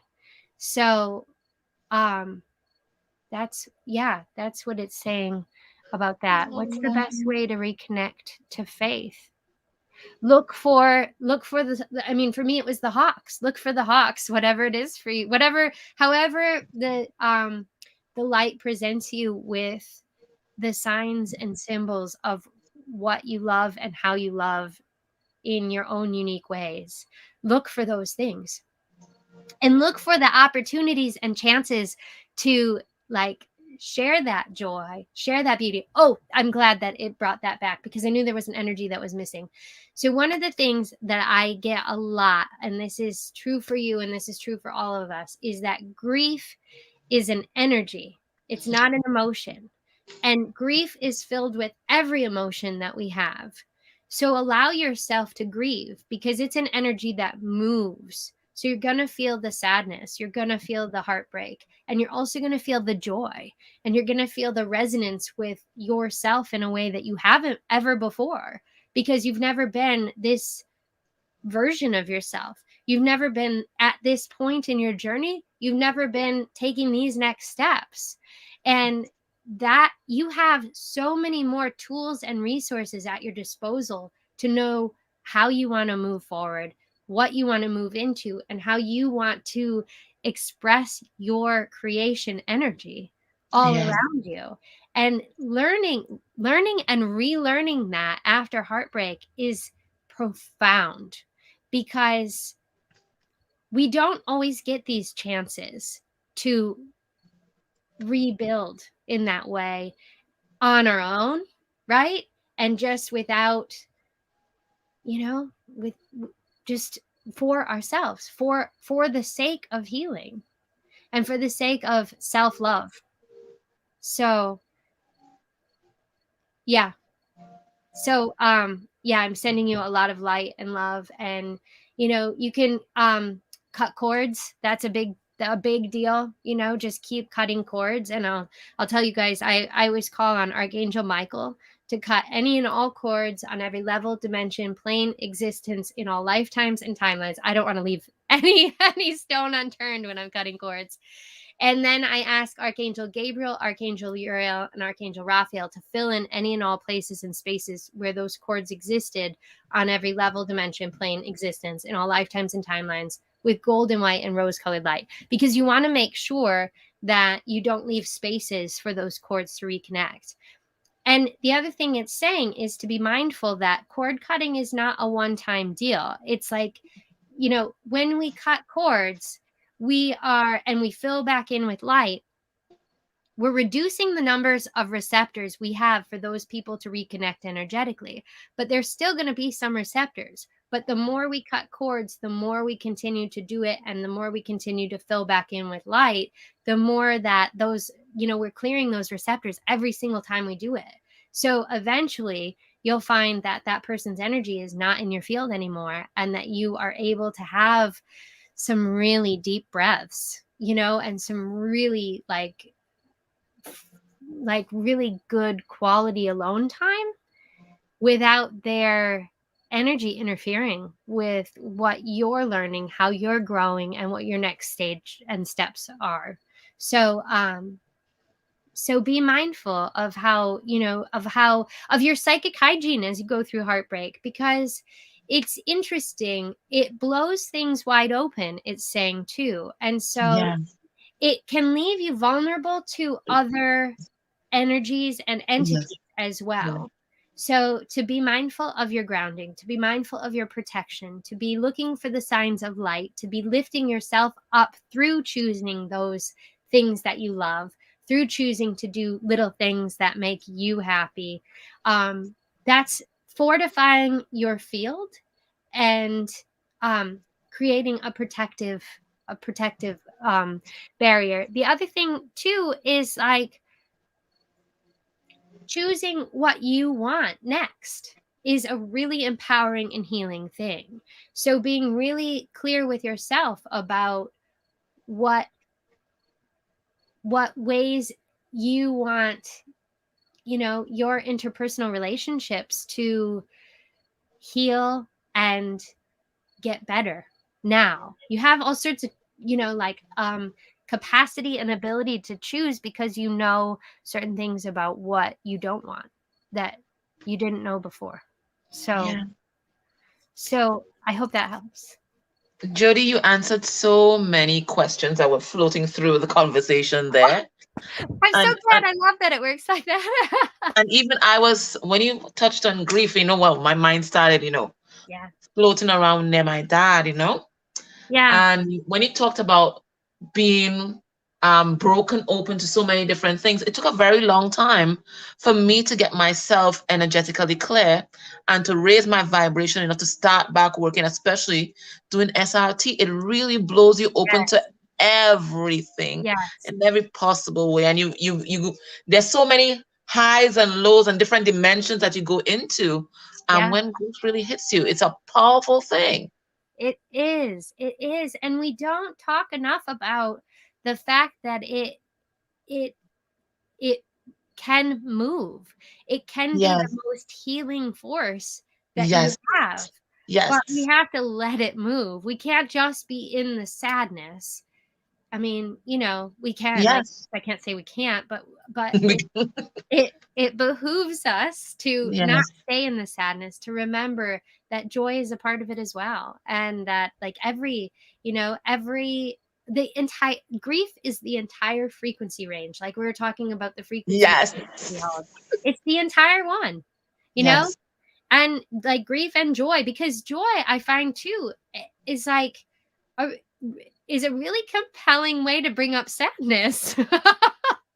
And I'm always amazed that like I'm having a joyful time, and I don't know if this is a trauma response or not, but you can be having like some of the best stuff ever happen to you, and Yes. you're like confronted with what you most need to heal, and your most like the most horrible feelings that you have, Yeah. because it's the whole frequency range.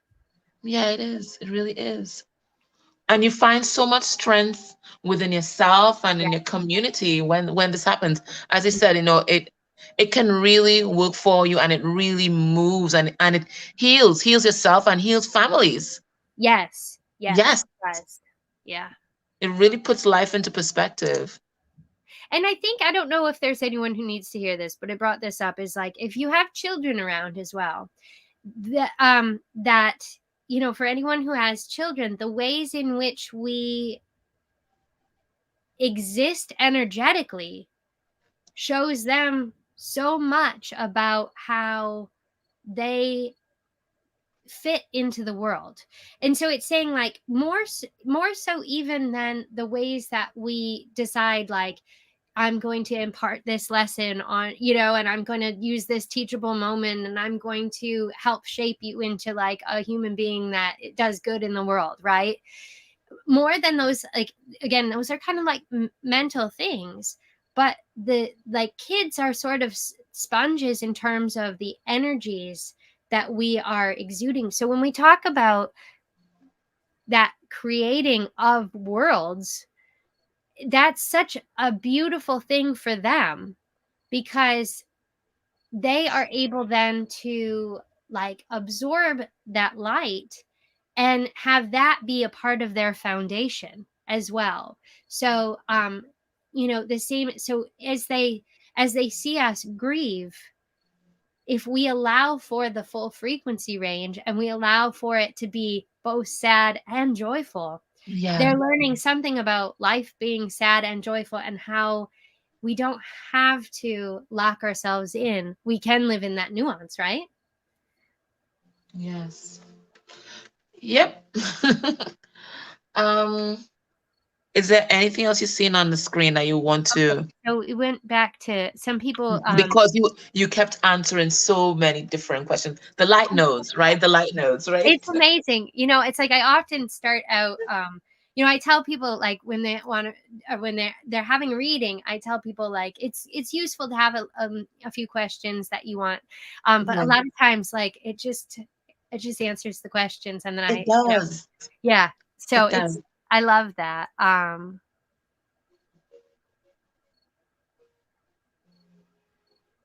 Okay. So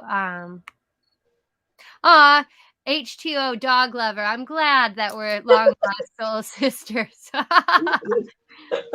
um I are any of these are any of these jumping out to you? I'm because there's I'm having a hard time with the comments. Um,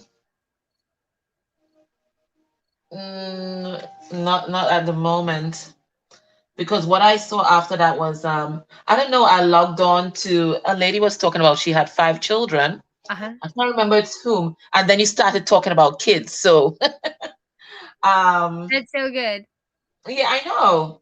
I know, but nothing else is really jumping Let me out. see if a couple of them, because I see Soulmate Zoe asked about um I just learned that my DM's heart is opening up to me now, but he's not ready to step into this connection yet. When will he be ready? And can I do anything to help him let go of fears? Okay, here's the thing. And okay, this is why it wanted me to talk about this. And in one sense, is that there is not very any kind of predictive nature of things is sort of being thrown out the window right now. I get like that with everything shifting and changing so rapidly in terms of the multidimensionality and everything that we're, like that's happening cosmically. The ability to predict is somewhat compromised by the sort of infinite potential of all things happening all at the same time, all at once. Does that make sense? So, so when will he be ready is a very tricky question because it depends so much on his own healing. But what it's saying also is you can support him along the way gently through, and by through recognizing that it's step by step, and by being as I suppose objective is the word, but it's not a very good word, in recognizing that his steps aren't going to move as fast as yours because he is not as he's just not quite there on the same level you are. So he's sort of like he's making the steps that he feels like he can, and they feel huge for him, but they're not looking so huge for you sometimes because you're like, okay, come on, I've been waiting for you to come along here. And so it's saying to recognize as much as you can how his evolution needs to flow for him, and how he needs to be able to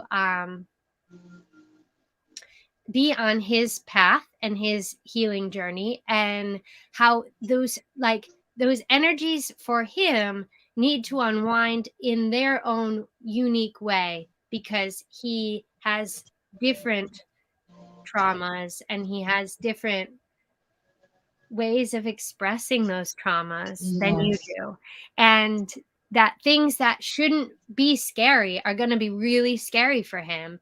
And then you'll find that things that are really scary for you, he thinks they're not a big deal at all. So, so what you can do to help him let go of his fears is to just do your best to recognize what he needs, to ask the light for help in understanding what he needs, to ask the light for help in understanding where he's at in his journey, how he's traveling through his own healing journey, and how all of those different energies are flowing in and out for both of you, because that's the nature of that connection, is that it heals both of you. So what ways are you also being triggered? Are you also maybe, like still in some of your own fear, in some of your own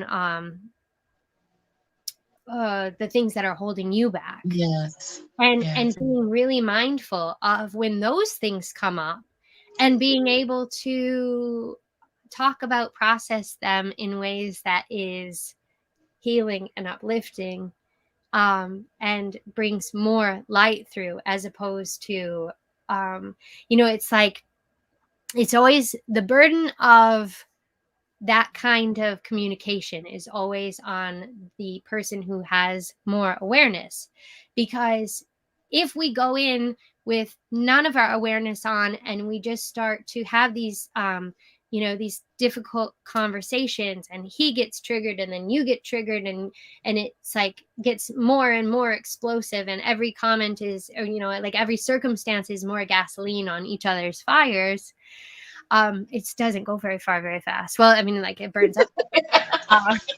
But if we can recognize, like, okay, I'm being really triggered right now, and I understand that I'm not going to be able to be very objective in this circumstance, and I'm going to do my best to clear that energy, to get up above it, to find whatever clarity I can for why I am having the response I am, as opposed to like, or the reaction, and be as clear in your communication with each other as possible.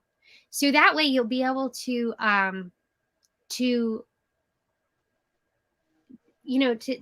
see really, like, as much as possible where you're each coming from, and what is really happening, what is really triggering, what is really, like, what traumatic roots these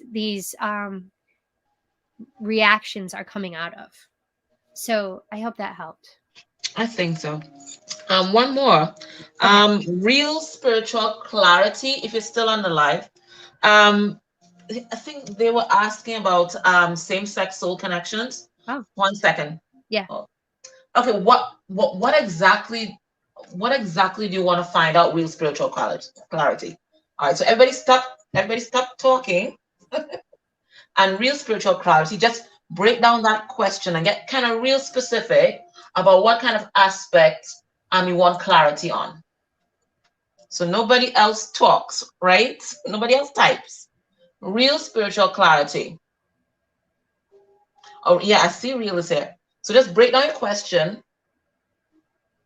What exactly about same-sex twin journeys do you want the light to talk about exactly? Well, can I answer Shell's question here? Sure. Okay, so Shell was asking, can you identify the subconscious blocks, fear I have to move into a new business, Ooh. and how to overcome them? Many thanks. I love business questions, because the ways that we create our businesses in the world are so, like, I mean, they're like pillars of strength and healing out there. So subconscious blocks and fears you have, well, there's a few, and some of them are, very much rooted in a fear of lack of love, and a fear of lack of acceptance, and a fear of showing up then, because what it's saying is that there is a tendency in you to hold back, and maybe, I guess, like in a people pleasing sort of way, but it's like if I can just do everything right, I'll be lovable. And I guess this jumped out to me because this is something I've had to work on a lot in my life. And so it's really for you right now about letting that all go and allowing yourself to express yourself in this business and in this world, and then in turn accepting the abundance of it back to you, because I get that this business has a huge potential to provide you with exactly what you need and want for this next stage of your journey. So in being able to heal some of this stuff about fear of lack of love and fear of lack of acceptance, and just letting yourself be in your power, is a really transformative part. So it's kind of like what I was saying about the book, was where I was writing, and it was like there were 100 million different times and places where I was blocked and where I resisted, and I was just so frustrated, and I just didn't know how to move through it. But it's saying just keep moving through it. Every time it comes up, just do something that moves the energy. Just keep moving the energy, and you'll find that the blocks dissolve more and more and more. And actually, it's saying you can do a really simple visualization of visualizing them as a wall that you see that seems to cover, like, it seems like the wall is everything that you can see. There's no way through it. And you just start to visualize it dissolving in the middle, like one brick at a time. It just sort of like dissolves. And you can just sit with that you can just sit and dissolve that wall when it gets really hard, and then see if it's easier then to do one of the like 3D things you need to do to get your business going. So yeah, and then just let yourself be exactly who you are in this world, and you know, and think too, there's a lot of people who need your business, and there'll be a lot of people who will benefit from it. So that's good. Yeah. Thank you, Jode. Well, I got Yeah. he was saying that his DM is straight and he's gay, and he wants to know if the light had anything to say about that. Okay.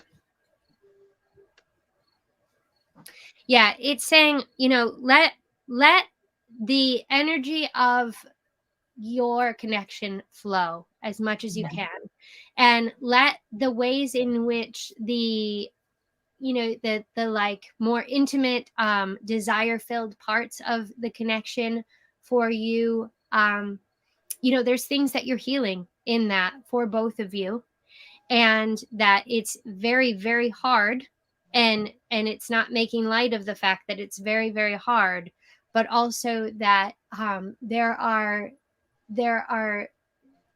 so many layers and levels and lifetimes that are being healed through this connection right now. And there's a lot that is being healed for the collective, of course, as well. But so yeah, I'm trying to get more better like words for that, other than to just let it flow, because I mean, like, come on. Yeah, like we can all just let it flow all day, right? But what was his name again? Real spiritual clarity, and he also says there's a cultural and an age gap as well, which is quite common, quite frankly. Yeah, yeah. Yeah, because you're here to do a job that is really important and is really healing. And a, a, a part of that is healing a lot of trauma, a lot of pain, and that is for the collective of, the queer community as well. And to be able to let those energies flow and understand that they are, flowing on these higher dimensions and in these other levels, and that there are other lifetimes coming into play here, and Mhm. you're experiencing other lifetimes as well that you shared together, and that there is an expansion taking place through this connection that isn't isn't to be made light of, because it Yeah. is really, really important that this healing take place, for you, for him, and for like a lot of other people. Like the way that it's saying it is like the way the healing is working as you go into some of these energies is that you're emitting rays of light as you heal these energies, and you're healing other people who have this, similar traumas and similar experiences, and with pain in this lifetime and other lifetimes. And in doing so, you're creating an energy flow here that allows for more desperately needed healing to take place.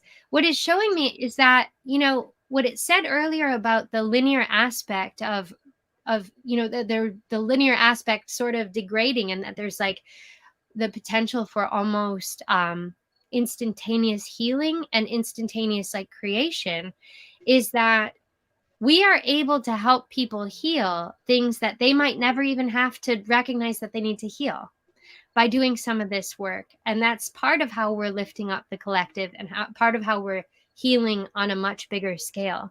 So, in going through your own pain with this connection and your own trauma, and allowing for the love to flow in the ways that it does when you're in 5D and you're experiencing the love outside of, all of that, very, these layers of oppression is what you're helping to heal. Oh, that makes so much sense. Okay. So these layers of oppression are, on your connection. And as you allow that energy to flow and you allow that healing to flow, these rays of light are going out through those layers of oppression and allowing for that healing to flow out into the world. You're creating a more healed space for others on this planet in a way that, because it hasn't been safe, and it hasn't been safe for lifetimes and generations, and you're helping to create more safety, more light, more love. Does that make sense? Yes. Okay. Even for us that aren't in same-sex connections, it just resonated because there's so many different things that people have used to um, separate, Mhm. divide, Yeah. Yeah. stroke their own ego, right? Yes. and Yeah. and twins are here to really dissolve all these different barriers. So it Yeah. made so much sense for me as well, just listening to that. Yeah. Yeah. And I think that's the thing, is like, with the I with well, beyond the idea, with the energy of unconditional love, um it does radiate then out into the world and creates more space for more unconditional love. But there's so little of it on this planet right now. There is so little unconditional love on this planet. And so Yeah. it's a really big job to stretch those frequencies up above where they currently exist. And Yes. and that's part of the calling, and part of the job is to just keep stretching those frequencies. With each condition that comes up, we have to keep stretching up above all those conditions and keep loving. But again, I always get that it does not require us to be martyrs or to be masochists in 3D. These connections do not require us to be connected in 3D if we are not being treated in ways that are, like in keeping with our autonomy and our sovereignty and our like sense of being worthy of love and worthy of our own space, right? So being mindful of that you are able to keep that unconditional love doesn't require connection in 3D. It requires like the transcending of condition. Yeah. Yeah. But I Okay. have a lot That, of family members. See, I got a really good chance to learn about unconditional love through like a really toxic family where you're supposed to love these people, right? And you're like, and you do love them, but there comes to be a point where you cannot have those people in your life. Like, no, no way. And people are like, oh, but that's your, whatever. That's your yeah. whatever. No, no, it doesn't matter who it is. It does not matter who it is. So, I get that like the twin connection is compelling in a different way than shitty siblings. Love from long distance, exactly. Yeah. Yeah, but yes, yes. So, yeah, it's hard. Jodie, you've been amazing, and I'm not saying that lightly just to say something. No, you've been absolutely amazing and such a pure channel, I'm so for the light. You've been answering just so many questions because I'm you so just allowed yourself to just be absolutely receptive and just just put it out there, and it's just been such a beautiful gift. Yeah, everybody just loved it. It was beautiful. I'm Um, glad. I don't even want to read because the energy is so high vibe, Jodie. Yeah. And I knew it would be beautiful because I told you, I said, after the live, I'm going to tell you what happened when I tried to sign on. But I'm going to tell you now. Okay. My brother was right here, so he can tell you. Oh, I'm yes. not making this shit up. Yeah. So I tried to sign on, Yeah. and you had just disappeared. Remember, Yeah. I think you can connect to something like that. Yeah. And then I'm testing out the link just in case I sent you the wrong link. And all of a sudden, I hear this loud screeching. So my brother's like, "You have the phone too close to the mic." I said, "What mic? I'm not using any mic." Yeah. And then this beating heart came on. Boom, boom, boom, boom, boom. And I clicked, I'm trying to click off the live. I'm like, okay, there's something in my head. Click off the live. The heart does not stop. More screeching. And I'm like, what the hell is this? And I regrounded and then it stopped. And that's Yeah. how I knew it would be so amazing, because every time you're going to be high vibe, there's going to be interference. And Yeah. that's why I told you to come on early Yeah. We in the need studio. I said, things always happen. Things always happen. And it sure did. It they sure did. did. It was so Something would hard. have been beautiful. Yeah, it was That's crazy. that is crazy. And it's really interesting because I'm glad you told that now, because it wants me to remind everyone of the importance of protection. Because, when you're doing a work of light, you're going to be attacked by darkness. And, Yep. we don't want that to be the case. We don't want to have things be harder. We don't want to be interfered with on these like beautiful light filled journeys. But it is not all love and light out there. And we have to be mindful, grounded, resourced, and have all our tools at our disposal. So, I'll tell you guys too, one of the things that I think is like so important right now is if you drive in cars, to ask Archangel Michael to surround your vehicle on all sides. We do 50 feet in front, behind, to the left, to the right, above, and below. And we Yep. ask that no objects, animate or inanimate, be allowed to make contact with the vehicle while we're stationary or in motion, and that each and every passenger within is kept completely safe from harm. Because it's crazy out there that people are so checked out while they're in their vehicles, and you look It's around true. and if Uh-huh. people don't even see you, and they don't even, so, this is like, we just have to remind ourselves and each other constantly of the helpers that we have, like Archangel Michael. If you resonate with the Christ light, there's like these big powerhouses of protection that we can call on, because we do, we are amplifying light, and we need to be able to do that. But we also need to remember that, like, there's other stuff going on out there too. And I mean, you don't have to look very far to see the darkness at play in the world. It's really everywhere. So, so protect yourself. Yeah. Thank you for that, because the energies have been so erratic lately, especially Oh, this week, yeah. leading up to the full moon. I'm so glad that you touched on that, because I'm feeling it. There's so many things that are being released. Yeah. um, you really have to be as safe as possible. Even when you guys exit this live, make sure you cut cords and you Yeah. reground yourself Yeah. just before you go to bed, right?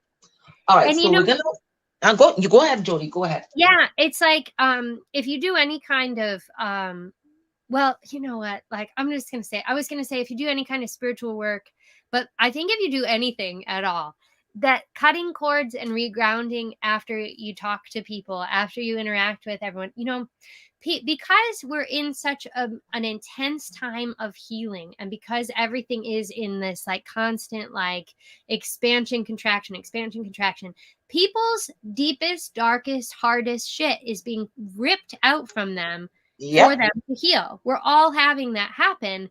But, it's really important that we don't take on other people's stuff. We can help them heal it.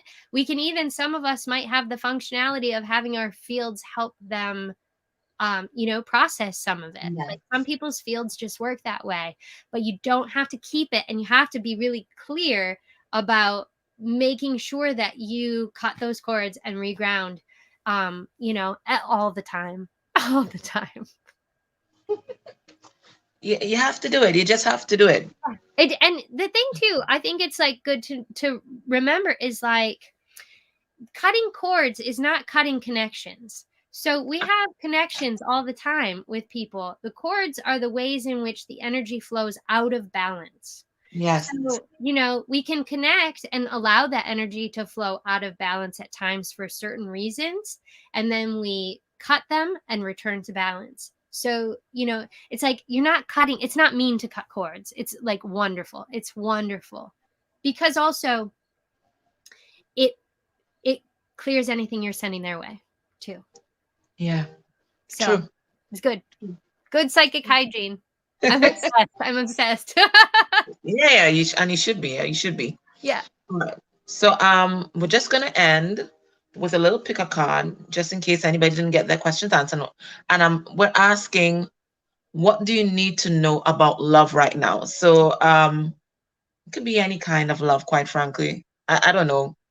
This wasn't the reading I was supposed to do, but this is what I have to do now. So what do you need to know about love right now? So the first pile is this opalite heart here. The second pile is this Amazonite. And then this is oh my gosh. And it's my favorite stone. I've gone blank. I've gone blank, guys. Pink stone, guys, tell me. It's my favorite stone. Jodie, I don't know can't what quite see it. It's not. Is it a rose quartz? Thank you. My gosh. Jodie, it's my favorite stone, and for nothing could I bring the words forth. For nothing. All right. So choose your pile. Thank you. Thanks, guys. Thanks, Jodie. Right. So choose your pile. Declare it. Guys, 10 seconds to do that. And then we're gonna find out, like, what do you need to know about love right now?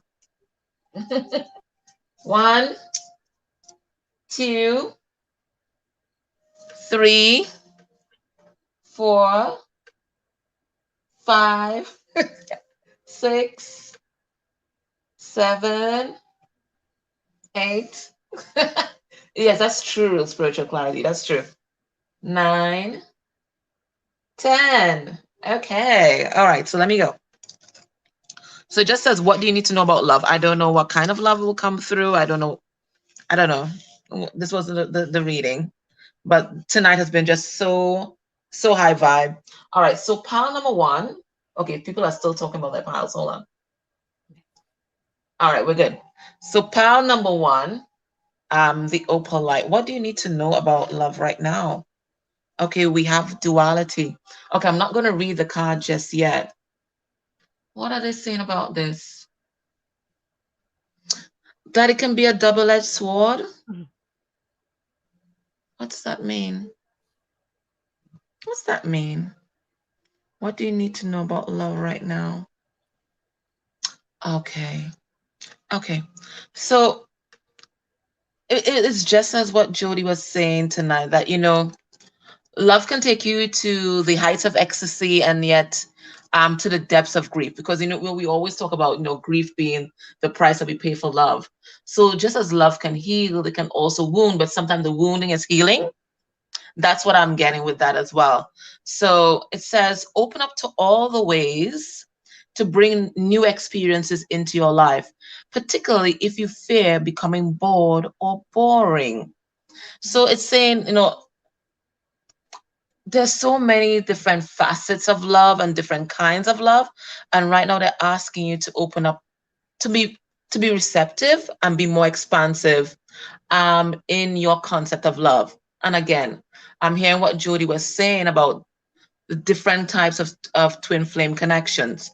And sometimes we limit the progress of our connection by saying that it must go in this particular trajectory and it must happen in this particular time. But Spirit is saying right now that maybe for some of you, okay, might be heading on a romantic track right now. Okay. But for some of you, it might need to be friendship right now, that kind of agape love right now. For some of you, it needs to exist in the 5D right now. So Spirit is saying, don't limit yourself by what you envision it could be, but to be receptive to all the various forms that it can show up in. It says, so be aware unless you're sure. You'd best admit you're insecure. So you're allowing your fears to dictate your pace. If you cannot make up your mind, indecision is just fine. Make time for many, not just one. It's time for you to have some fun. So there's several messages in here.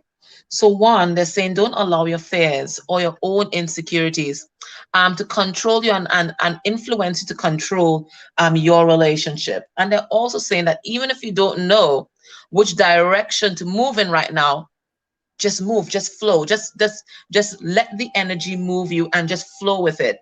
And they're also saying that right now it's time to focus on yourself and what makes you happy and who you want to be happy with. Spend time with your friends, spend time with high vibrational family members. But right now, Spirit saying it's all about you.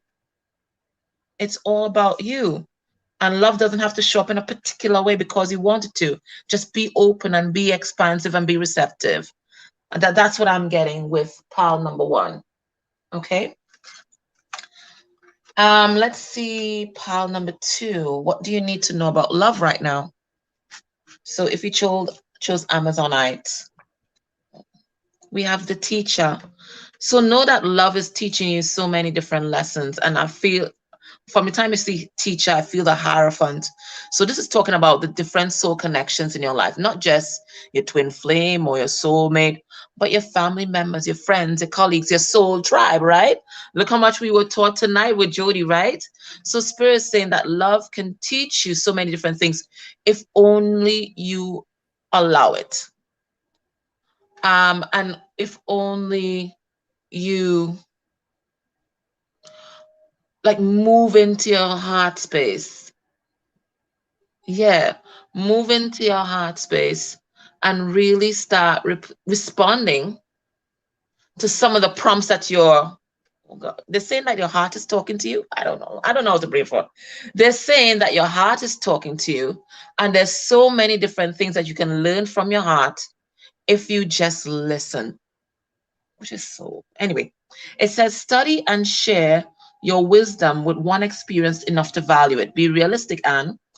Act learned, wise, and quite mature, and learn the meaning of l'amour, the one for you that teaches pet, loves all the learning they can get. If you're well schooled or even self taught, you'll gain the prize that can't be bought. So, you too, you've learned a lot of lessons along the way, maybe not just with your current connection, but along the way in life, right? And Spirit is asking you to share that because nothing that we go through in this lifetime is for naught. Every experience, every emotion is preparing you for that moment where you're willing to answer the call of Spirit and to really step onto your path. And Spirit is saying here, for those of you that picked pile two, that there's a teacher inside of you and all your experiences in love, and you may think that they were shitty or however you thought they would, or they might have been lovely, or they might have been lovely and shitty at the same time. Spirit is saying that you learned a lot and now it's time to share with others because your wisdom has value. So I feel pile two is like real Hierophant vibes. With this pile, you're meant to teach people, you're meant to share, and maybe you're meant to have a platform to do that, or maybe you just do it in your own intimate circle. That's what I get with that. And the last one, which is the rose quartz. What do you need to know about love right now? Okay, so we have romance coming through, pile three. So romantic love coming through. It says, patiently show you accept your love interest as is. Invest the time and effort to do so. Okay, so this is the unconditional love that we often talk about, and yet sometimes we don't practice because as much as we say we love our person unconditionally, we always seem to find fault with how they conduct themselves and how they're showing up in our life. But Spirit is asking you to accept them as is, as they appear, right? It says the fires of romance can be fueled by following this golden rule. Appreciate your man each day. Well, appreciate your person each day. Respect your woman, come what may. Show it with dramatic flair. True romance is in the air. So there's definitely some kind of romantic connection coming in for you, or it may exist right now. But Spirit is saying right now, what's really going to shift the energy is you accepting them and accepting yourself as you are. So this is talks about unconditional love for yourself. And if you really do believe that you are energetically connecting to this person, then you unconditionally loving yourself also allows you to unconditionally love them, however they may show up. Now, that doesn't mean that you relax your boundaries or you relax your standards. You just see them as they are, this spirit that's having this human experience, And this is really going to shift the energy in your connection. So that's what I get for pile 3. Jodie, Yeah. thank you so much for being here. Thank I you so think much. you definitely need to come back on I'd love because to. I This is feel really like fun. we've just gotten started. Yeah. Guys, Ali Angel, if you can recirculate the link for the book and also for Jodie's Instagram, so you can follow her there. She has so many lovely nuggets over there. Guys, you all are perfect. You all are perfect and so accepting of Jodie. And so you really held space for her tonight. And I want to thank you guys for that. It was absolutely awesome and a beautiful moment of co-creation. Yes. Really high vibrational live. It was beautiful. Yes. Thank you so much, everyone. I've just had a great time. This has just been absolutely lovely. It's funny too, because I'm glad that the questions were getting answered, because sometimes when you're channeling, you're like, why am I saying this? So I'm really glad that it was all things that, people wanted to hear. It was beautiful. It was Jodie, you're absolutely amazing. I just want to let you know that you're absolutely Uh, amazing. I think And you're absolutely amazing too. I'm so glad that we and get to, yeah, be a we part got of each so other's much lives in this from the world. light through you tonight. So much. Oh, All right. So, guys, I love you all. Take care. It was absolutely beautiful. I'm glad that you guys enjoyed it. Yeah, I know you guys love Jodie. I know. thanks, guys. Thanks, guys. I love you guys too. And for those of you that brought books, that bought her book during the live, thank you so much for that. That was absolutely lovely of you. Thank you Yeah. for that energy exchange. Oh, so beautiful. Beautiful. And she's on Instagram, okay? The David Connection. Yeah. All right, guys, take care. All right. Bye. All right. Just a second, Judes.